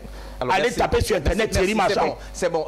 Je crois que l'éclairage et notamment la précision a été apportée par Maître Joseph Claude Biliga. Nous voulons certainement qu'on fasse preuve de beaucoup d'élégance sur le plateau. Ça permettra que ceux qui sont à la maison trouvent l'intérêt à nous regarder. Nous ne sommes pas racistes. Voilà, on peut dire ce qu'on veut. Nous ne sommes pas racistes mais avec beaucoup de hauteur. Mais nous sommes anticolonialistes, anti-France-Afrique. Merci beaucoup. Alors justement, Simon-Pierre Mahen, puisque c'est le sujet justement qui nous cristallise la deuxième thématique, cette visite de Thierry Marchand, est-ce qu'on est là en train de vivre une sorte de reconfiguration de la mentalité de l'ex-colonisé où on peut voir un blanc pour finalement agir? Il fallait un blanc pour que le président fasse une sortie. Non. Et je voudrais aussi en même temps rassurer aux uns aux autres, parce que dans la compréhension, parce qu'il ne faudrait pas que dans les déclarations, dans les propos, qu'on laisse penser que voilà ce que l'on voulait dire. Oui. parce que j'ai entendu Maître Joseph Claude Biliga dans les propos de M. Sama, comme s'il avait l'impression de donner, de parler d'une certaine insurrection. En fait, dans sa façon de parler, il faudrait d'abord que j'essaie de recadrer parce que moi j'ai un peu compris ça, pour éviter les malentendus. Tout à fait. Inutiles. Vous savez qu'on nous écoute et les autorités administratives nous écoutent. Il ne faudrait pas qu'on le jette à l'agenda populaire parce que d'après ce que moi j'étais en train de comprendre, c'est qu'il faisait comprendre simplement qu'effectivement, que ceux qui sont censés nous sécuriser, ceux qui sont censés défendre la souveraineté de l'État ne jouent pas avec le jeu de la France. Tout à fait. C'est de ça qu'il est en train de dire. C'est exact. Voilà. Donc, oui. je voudrais un peu apporter cette précision. Maintenant, il faut le dire. Vous savez, moi, si on va vous dire clairement, moi, je suis un peu, c'est de son droit, le président de la République, de déléguer ses pouvoirs, comme Maître Joseph Claude Biliga était en train de le dire. C'est de son droit. La Constitution le prévoit. C'est vrai, mais même sauf que, moi, j'ai un problème sérieux. Le problème, c'est que je sais quand même qu'il a délégué le SGPR de recevoir de fortes délégations à la présidence de la République. Et moi, je pense que c'est là où se retrouve l'enjeu de l'électorat. C'est-à-dire que par rapport à tout ce qui s'est passé au niveau de la présidence, il a reçu toutes sortes de délégations. Et d'ailleurs, il y a même certains même qui lui ont donné un pouvoir à travers la tradition. C'est-à-dire qu'on délègue la tradition à quelqu'un qui va aussi aller donner cette tradition à quelqu'un d'autre. Moi, je me serais attendu. C'est vrai, la sortie du président de la République avec la réception de l'ambassadeur de France au terme de sa mission à président de la République, c'est vrai, c'était... Moi, je pense que c'était une communication. Pourquoi? Parce que vous devez vous souvenir qu'il y a de cela quelque temps, les gens doutaient fort. Le président est allé où? Alors justement, il y avait beaucoup de messages d'alerte. Effectivement, il y avait il est en très bonne santé. Est-ce qu'il va bien? Toutes ses facultés. Donc j'ai même lu certaines publications qui seraient décédées. Oui. Et donc, comme je sais que forcément, parce que moi, vous me posez la question, combien de fois est-ce que vous avez vu le président se prononcer sur des sujets en dehors de ses sorties et tout, les fêtes de la jeunesse, peut-être le 20 mai. Non, généralement, le 20 mai, il ne parle pas. C'est le 10 février. En fait, le 10 vraiment, je dis, le 31 décembre, les sorties, quand il y a des situations. Moi, je vais vous dire, mais moi, je l'ai trouvé. C'est quand même un président que moi, j'ai trouvé. Donc, vous comprenez donc, je peux vous dire que je ne peux même pas... Je ne saurais même dire combien de fois. Et donc, si aujourd'hui, il est sorti, c'est un moyen de communication. Pour dire, effectivement, à ces dictateurs, c'est comme ça que moi, j'analyse. Vous avez dit que je ne suis plus vivant. Je suis là. Peut-être c'était ça, une façon de répondre à ces Et le blanc a même confirmé que je suis conscient. Et c'est ça, en fait, l'interprétation que moi, j'ai eu à faire avec sa sortie. Il répondait à ces dictateurs qui se posaient la question de savoir où est passé le président de la République. Alors, on vous relance. Le blanc arrive et le président répond. Ça veut donc dire que lorsque les Camerounais, les délégations des chefs traditionnels, ainsi de suite, arrivaient, ce n'étaient pas des personnes qui avaient un certain poids. C'était des indigènes. Vous n'avez jamais compris une chose. C'était des indigènes. On a toujours, le Cameroun, bien évidemment, on a toujours tendance à prioriser la peau blanche. C'est une réalité. Et d'ailleurs, vous savez très bien ici qu'on a parlé, d'ailleurs le PCN l'a dit très bien, il y a une situation qui s'est passée en février, où on a kidnappé 7 Français. Moulin février 2014. Février 2014, tout à fait. Reçus tous au palais. On les a reçus. Avec des mallettes d'argent. Un peu. Ah, vous n'avez pas la preuve? Non. Je ne vais pas aller dans son sens, mais je dis simplement que ils ont été reçus. Mais on a eu un antécédent là dernièrement. On se serait attendu par exemple que le président aussi reçoive ceux qui ont la famille de Mamanga. Au moins il y a eu même des morts. Il y a même eu un mort. Par nos forces de défense et de sécurité qui ont bataillé pour nous trouver ces derniers. Donc je pense qu'à un moment donné, il faudrait qu'on se dise. Et ce qui m'amène à me poser la question, est-ce que ceux qui sont allés à la présidence, ces chefs traditionnels, ces ministres, non pas vu comme on a reçu le blanc là. Et ainsi de suite, est-ce qu'ils sont tellement minoritaires? Est-ce qu'ils ne sont pas aussi au même niveau que l'ambassadeur de France? Oui. C'est la question que je pose. Si on avait donné jusqu'une audience comme celle-là, qu'il soit ambassadeur XX et qu'on préfère le privilégier par rapport à la réception ou aux réceptions qui se sont déroulées au niveau de la présidence de la République et qu'on dise que c'est le SGPR, qu'on a donné une délégation de pouvoir On pourrait aussi donner la délégation de pouvoir au RGPR de recevoir l'ambassadeur. C'est aussi une réalité. Mais je dis encore, c'est un moyen politique. C'est un moyen politique, c'est la politique. Le président est sorti pour répondre à ces dictateurs. Le président vit. Et ceux qui ont l'impression de penser qu'effectivement, le président peut-être ne vit pas, mais il vit. Puisqu'il montre à tout le monde qu'il vit. Alors, puisqu'il vit, on peut également lui accorder 7 années de plus. Est-ce que ça veut dire c'est une communication? Et c'est là où la Je vais manipulation vous dire quelque chose, entrer. ça va vous surprendre. Mais Ceux qui nous allons- sont de sa génération, ceux qui sont nés à son... ceux qui ont son âge, 1933. 1933, c'est une grâce. Le président de la République appartient dans une famille qui ont reçu la grâce. Ça, il faut le reconnaître. Ça, notamment, il faut le reconnaître. Parce qu'il ne s'agit pas ici de dire c'est une grâce. Trouver des gens de son âge et qui sont encore debout. Il y a des photos où il est le seul survivant. C'est délicat. C'est une grâce. Et je pense que sur la base de cette grâce, avec ce genre de personne qu'il est, il mérite une considération. Non, pas repos. Il mérite une considération de notre part et du respect. Oui. Parce que, en fait, avoir des personnes de son âge, on peut le dire, ce qu'on peut dire. Mais sur le prisme de son âge, il mérite une considération et un respect. Parce qu'en même temps, il incarne jusqu'à présent une institution. Et donc, par conséquent, avec son âge, quitte à ce que le octobre 2012, qu'il y ait une autre personne qui prenne les rênes du pouvoir, mais pour l'instant, moi je pense qu'il mérite des révérences, il mérite une considération en tant que chef de l'État et avec son âge qu'il a. Merci. Alors, Christian Djok, la question, elle est pratiquement la même. Est-ce que ces chefs traditionnels, ces Camerounais qui ont été reçus au palais, se sentiront en minorité, comme quoi on leur accorde très peu d'importance, ou alors presque pas? Mais c'est une réalité ontologique. On ne peut pas discuter ces questions. Le président de la République est constant sur la question. Il refuse de discuter avec ses concitoyens. La preuve en est. La seule interview qu'il a accordée à un média, il me semble, ce sont un média français, jamais de média camerounais. C'est difficile même qu'il puisse parler à la presse camerounaise. Il s'adresse à qui? On ne le voit presque pas. S'il ne parle même déjà pas à ses propres collaborateurs, la preuve en est. Vous avez vu les ministres démissionnaires qui ont démissionné, qui vous l'ont dit. Qui n'ont jamais vu le président de la République. Jamais vu le président de la République. Ça, c'est le cas, par exemple, de Issa Tiroma Bakary. Voilà. Donc, vous imaginez donc que même ses propres collaborateurs, la preuve en est, s'il ne peut pas tenir au Conseil supérieur de la magistrature, il ne tient pas le Conseil des ministres, il a du mépris. C'est comme ça que ça s'explique. Il a du mépris pour ses concitoyens. Il a du mépris, n'est-ce pas, sur ses propres collaborateurs. C'est-à-dire, il n'y a pas une autre explication à ça.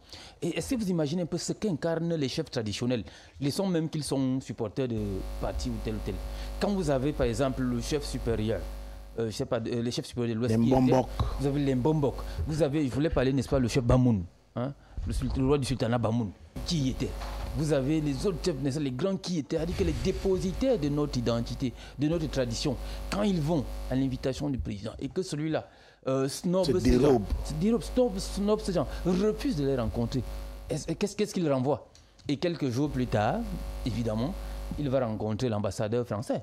Donc on est donc en droit de comprendre que c'est l'ambassadeur français qui est supérieur, qui est un grand homme. Les autres sont des sous-hommes, sont des valets.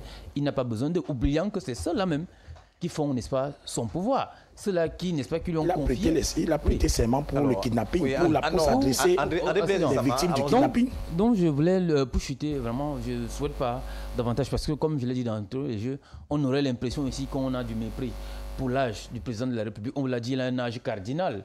C'est une chance, c'est une grâce. Nous autres, nous aimerions vivre jusqu'à atteindre cet âge. On ne sait pas si on l'a fait. Moi, modestement, j'ai perdu mes 2 parents déjà, voyez-vous. Et les autres, vous voyez, lui, il est toujours là. Pourtant, ils sont nés sous lui. Il y était. Donc, en réalité, c'est des questions qu'on ne voudrait plus en parler. Le président de la République a atteint un niveau où nous croyons qu'il est dépassé. On préfère dire qu'il a fait ce qu'il fallait faire à date. Il faut laisser le plancher. C'est ce que nous proposons aux Camerounais. Le président Paul Biya nous a assez méprisés, nous a toujours assez méconsidérés comme ça. Il est temps de dire enough is enough, trop c'est trop, et mettre fin, n'est-ce pas, à ces mépris continus. Parce qu'en théorie, certains disent qu'il a embrigadé. On ne le voit pas. Si vous avez vos propres collaborateurs, les ministres, si vous voyez que les propres ministres ne parviennent pas à voir le président, qui le voient donc? Ils travaillent où, maître? S'ils délèguent le pouvoir à qui? Comme l'avait dit le secrétaire général, il répond devant qui? Il ne répond pas devant le peuple camerounais. C'est celui qui lui a confié En théorie, le pouvoir, c'est le peuple camerounais. Donc, il doit répondre par devoir le peuple camerounais. Comme les maires doivent parler aux populations, ce sont des élus, les parlementaires qui doivent parler aux populations. Comme vous voyez, le président, par exemple, qui descend ça et là. Lui, on attend ça du président de la République. C'est ça le président de la République. Le président de la République est quelqu'un d'habile, quelqu'un de fort, quelqu'un qui va au contact de ces populations. Quand il y a inondation là-bas, on doit avoir le président. Quand il y a telle ou telle chose, il doit être au contact du peuple. C'est comme ça même qu'on humanise sa gestion. La preuve, c'est pourquoi ces gens gèrent par arrogance. Vous n'avez qu'à voir, n'est-ce pas, ceux qui se font appeler Moulinex, entre autres. Vous voyez le mépris qu'ils ont pour les concitoyens, oubliant que c'est ceux-là même, c'est nous qui payons le président de la République. Il était un salarié. Merci. Il travaille pour nous en réalité. Et donc, merci. Juste une minute. Et donc, ceux qui pensent que la France aime des pays africains, particulièrement l'Afrique centrale. Mobutu est mort. Regardez tous ceux qui sont morts. Permettez-moi les présidents qui sont morts. Pour rappeler que la France ne va jamais aimer un Africain. Ils s'en servent et puis ils ne meurent même pas dans un hôpital français. Ils meurent toujours dans les pays étrangers. Merci, c'est suivi. Très bien l'analyse. C'est suivi, André Blaise et Sama. Ceux qui pensent que la France vous aime, nous allons aborder la troisième thématique qui a un rapport avec la sécurité et surtout l'ordre public. Une image qui fait d'ailleurs le tour des réseaux sociaux depuis quelques jours, montrant justement deux policiers tenus et ténaillés par un monsieur tout nu comme un verre. Et la question se pose, est-ce que finalement c'est une violation, une sorte de défiance envers l'autorité? Maître nous en dira certainement tout à l'heure, mais derrière cette image.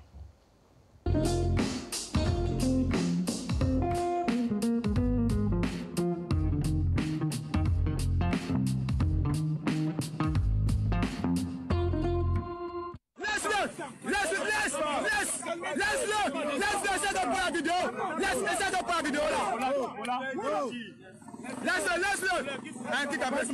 Non, vas-y, allez-y. Non, vas-y. Essaie de prendre.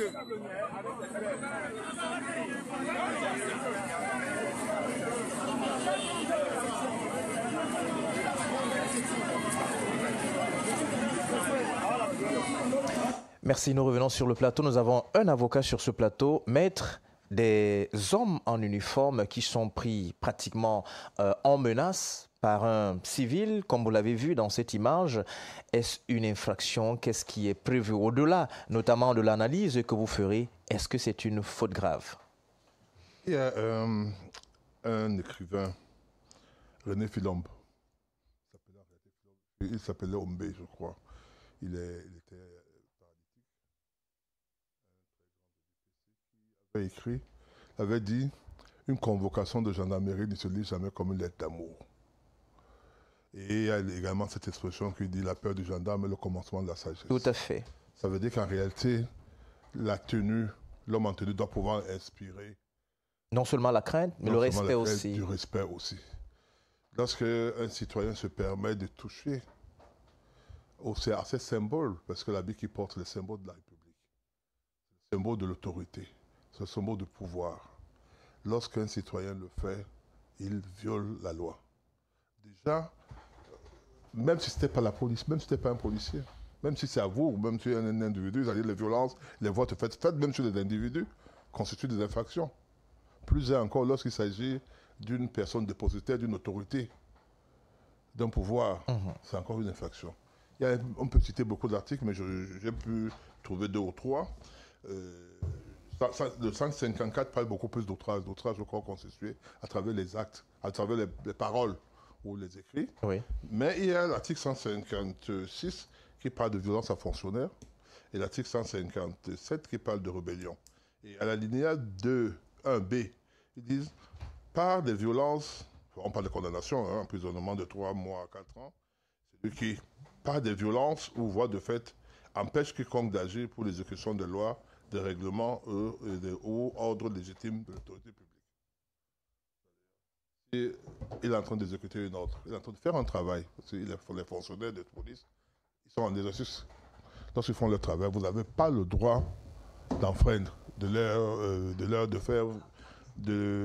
leur porter la main sur eux, de faire de la violence sur eux. Voilà ce que je peux dire. Je peux aller vous donner les sanctions, ce n'est pas nécessaire. Ce qu'il faut comprendre, c'est que c'est une infraction. Ce sont des infractions qui sont posées par ces autres personnes.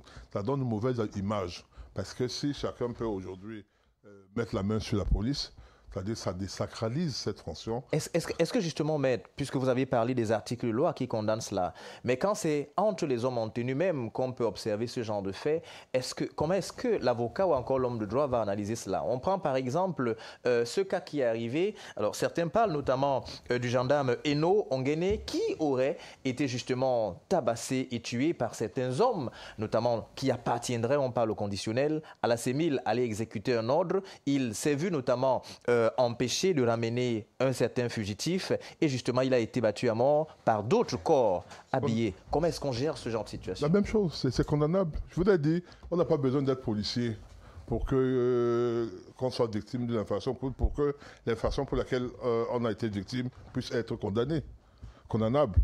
C'est-à-dire qu'en tant que citoyen, nous avons droit à la protection de nos corps, de notre intégrité physique et morale.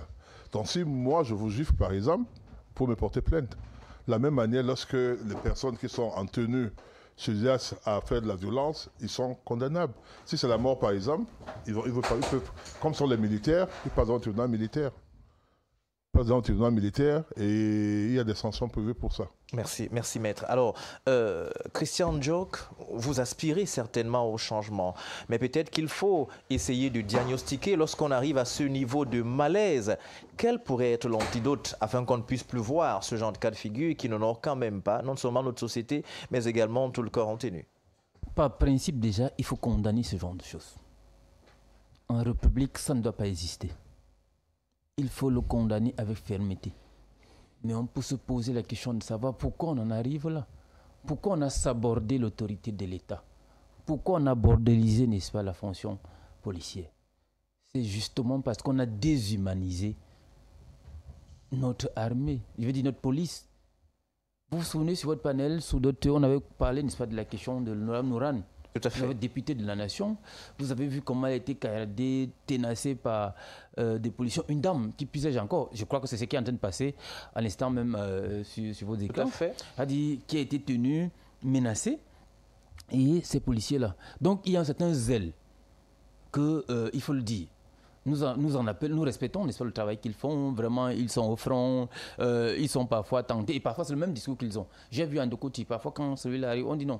Une policière, n'est-ce pas, dirigeant la circulation, demandant à un militaire de se calmer, dit mais tu sais ce qu'on subit au front, attends là-bas. Et elle aussi, elle est costaud, comme ça, on a vu, il a fallu que la population arrive. Donc, vraiment, ça a condamné. Il faut reformer, pour revenir aux solutions, il faut reformer, n'est-ce pas, ces écoles. Il faut changer de paradigme. Parce qu'il faut qu'ils sortent, n'est-ce pas, de l'esprit qu'ils viennent terroriser les gens. Alors justement, on le dit, Christian Ndiok, que la plupart du temps, nos hommes en tenue ne reçoivent pas un programme qui leur permet justement de jouer leur rôle, c'est-à-dire protéger la société. Parce que lorsque vous êtes avec les hommes en tenue, il y a un discours qui revient très souvent, c'est des civils. Et autant les policiers disent c'est des civils, autant les militaires diront des policiers que c'est des civils. Est-ce que le civil, c'est un homme à battre ou alors c'est celui qu'on doit protéger? Non, il y a un concept, il y a un diptyque, évidemment, qui fonde, n'est-ce pas, les préceptes du concept militaire camerounais, c'est armée et nation. C'est un diptyque qu'on ne peut pas ignorer. Ils devraient comprendre qu'on fait corps. Ils sont là pour nous sécuriser. Parce que quel est le rapport du citoyen, en réalité, à nos hommes en tenue? C'est que quand il vient, soit c'est pour vous prélever, soit c'est pour vous menacer. Regardez un peu avec quelle arrogance, quelle exubérance ils viennent. Allons-y même sur la route, là, a dit qu'à votre véhicule, quand il vient vers vous, il ne se présente pas comme dit, mais présentez-vous, c'est pas à qui vous avez affaire. Alors il pique une colère incroyable. Et parfois c'est les coups qu'ils vous donnent. Je l'ai vu dans un bus. Il a dit, je me suis rebellé à un moment donné, on va t'arrêter comme les autres avaient peur. Non, on va faire. Ça ne doit pas exister. Il a dit, ils doivent être civiques, citoyens comme les autres. On attend d'une armée qu'elle soit évidemment républicaine. Et la républicanité, c'est quoi? C'est les lois de la République. C'est les principes qui gouvernent la République, qui gouvernent, n'est-ce pas, ce corps.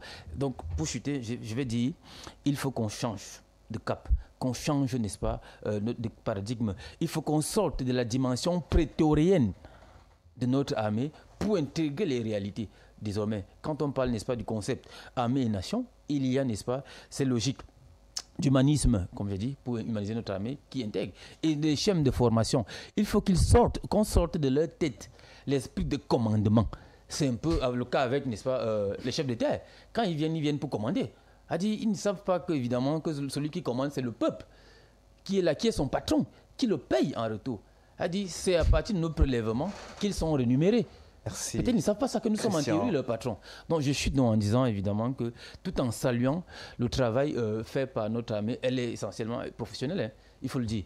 Vous arrivez aussi dans des environnements où vous êtes vraiment respecté, vous êtes considéré par certains. On est souvent surpris. Parce qu'il m'est arrivé moi-même quelquefois de sortir un peu de 5 ou 10 francs donnés à quelques-uns pour dire mais on est surpris. Ouais, un peu du comportement dont il présente. Alors là, vous le faites de bon cœur. De bon cœur. Ce n'est pas qu'il vous a prélevé. Évidemment, c'est pas qu'il nous a prélevé. Comme certains le font. Et justement, on le voit. Pourquoi on le fait? On est surpris. Alors que ça devait être le principe. On est surpris qu'une telle chose existe. Parce que je chute en disant, le rapport, comme on l'a dit, doit sortir de ce rapport de peur. Quand on voit, comme elle le disait, il faut sortir de cette dimension prétorienne. Quand vous voyez le policier, le militaire vient, allez-y, quand il dit la situation, tout à l'heure, quand on va sortir de là, il suffit qu'il vienne vers vous, là, ce serait la force. Et même, je disais à certains hier... Alors, vous sortez justement, oui, parce que là, on n'a plus que 4 minutes. En cette période assez délicate, nous, l'armée... Et l'armée et la police, puis la justice, sont les corps sociaux sur lesquels nous on compte au niveau du PCN. Parce qu'on dit quand une société est en vrille, ils sont, n'est-ce pas, les bornes, les barrières sur lesquelles ou à partir desquelles on doit stabiliser, on doit réguler la société. Merci. Simon-Pierre Mahen, vous avez vu l'image, une réaction de votre part. Est-ce qu'il y a une sorte d'élixir de régulation qu'il faudra prendre? Si oui, ce serait laquelle? Bon, c'est vrai qu'il faut d'abord condamner avec la dernière énergie ce genre de comportement, un civil qui, n'est-ce pas, décide d'agresser un homme en tenue. C'est du jamais vu quand même. C'est vrai que dans notre pays, le Cameroun, on a souvent l'habitude de voir ces comportements. Alors, quelquefois, on dit que le Cameroun est une particularité. Ici, le vélo tire le train. C'est bon, mais c'est peut-être que c'est ça aussi notre fort. On voit tout ce qui existe de mauvais et ce qui est de bien qu'on pourrait copier de part et d'autre, on ne voit pas ça. Donc moi, je pense qu'il faudrait vraiment respecter ces derniers, surtout ceux qui sont censés réguler la circulation. Parce que c'est ceux qui sont toujours en front avec les usagers. Parce que vous imaginez un peu, on vous interpelle, vous êtes en train de traverser, on vous interpelle, vous refusez de vous arrêter, comme ce qui est ici, le poste de police et de mix et de gendarmerie de police qui est ici juste après le pont de la Dibamba. Généralement, vous arrivez, et puis, et comme il le disait, parfois vous voyez le comportement de quelqu'un, d'un policier ou d'un gendarme, il vous étonne. Parce qu'en fait, vous êtes déjà habitué, vous avez déjà une idée du comportement qu'ils ont souvent l'habitude d'avoir. Et c'est tout à fait normal que vous vous étonnez que quelqu'un se comporte de certaine façon et dit, mais bien, tiens, celui-ci a bien dormi ou pas? Donc, vous voyez que en fait, c'est de ça. Parce que voilà pourquoi nous pensons qu'il est bien. Je parle beaucoup plus de ceux qui régulent beaucoup plus la circulation. Parce que vous sortez le matin. Parfois, le policier qui est dehors ne sait pas comment est-ce que vous avez dormi. Parfois, vous avez tellement de problèmes. Vous arrivez, il ne maîtrise pas les tenants et les aboutissants de votre sortie le matin. Et lorsque vous vous retrouvez à front avec lui, il peut arriver que s'il se comporte d'une certaine façon, il peut avoir un clash entre vous deux, parce que vous allez déverser tout ce que vous avez reçu comme problème sur lui. Mais ce n'est pas bon.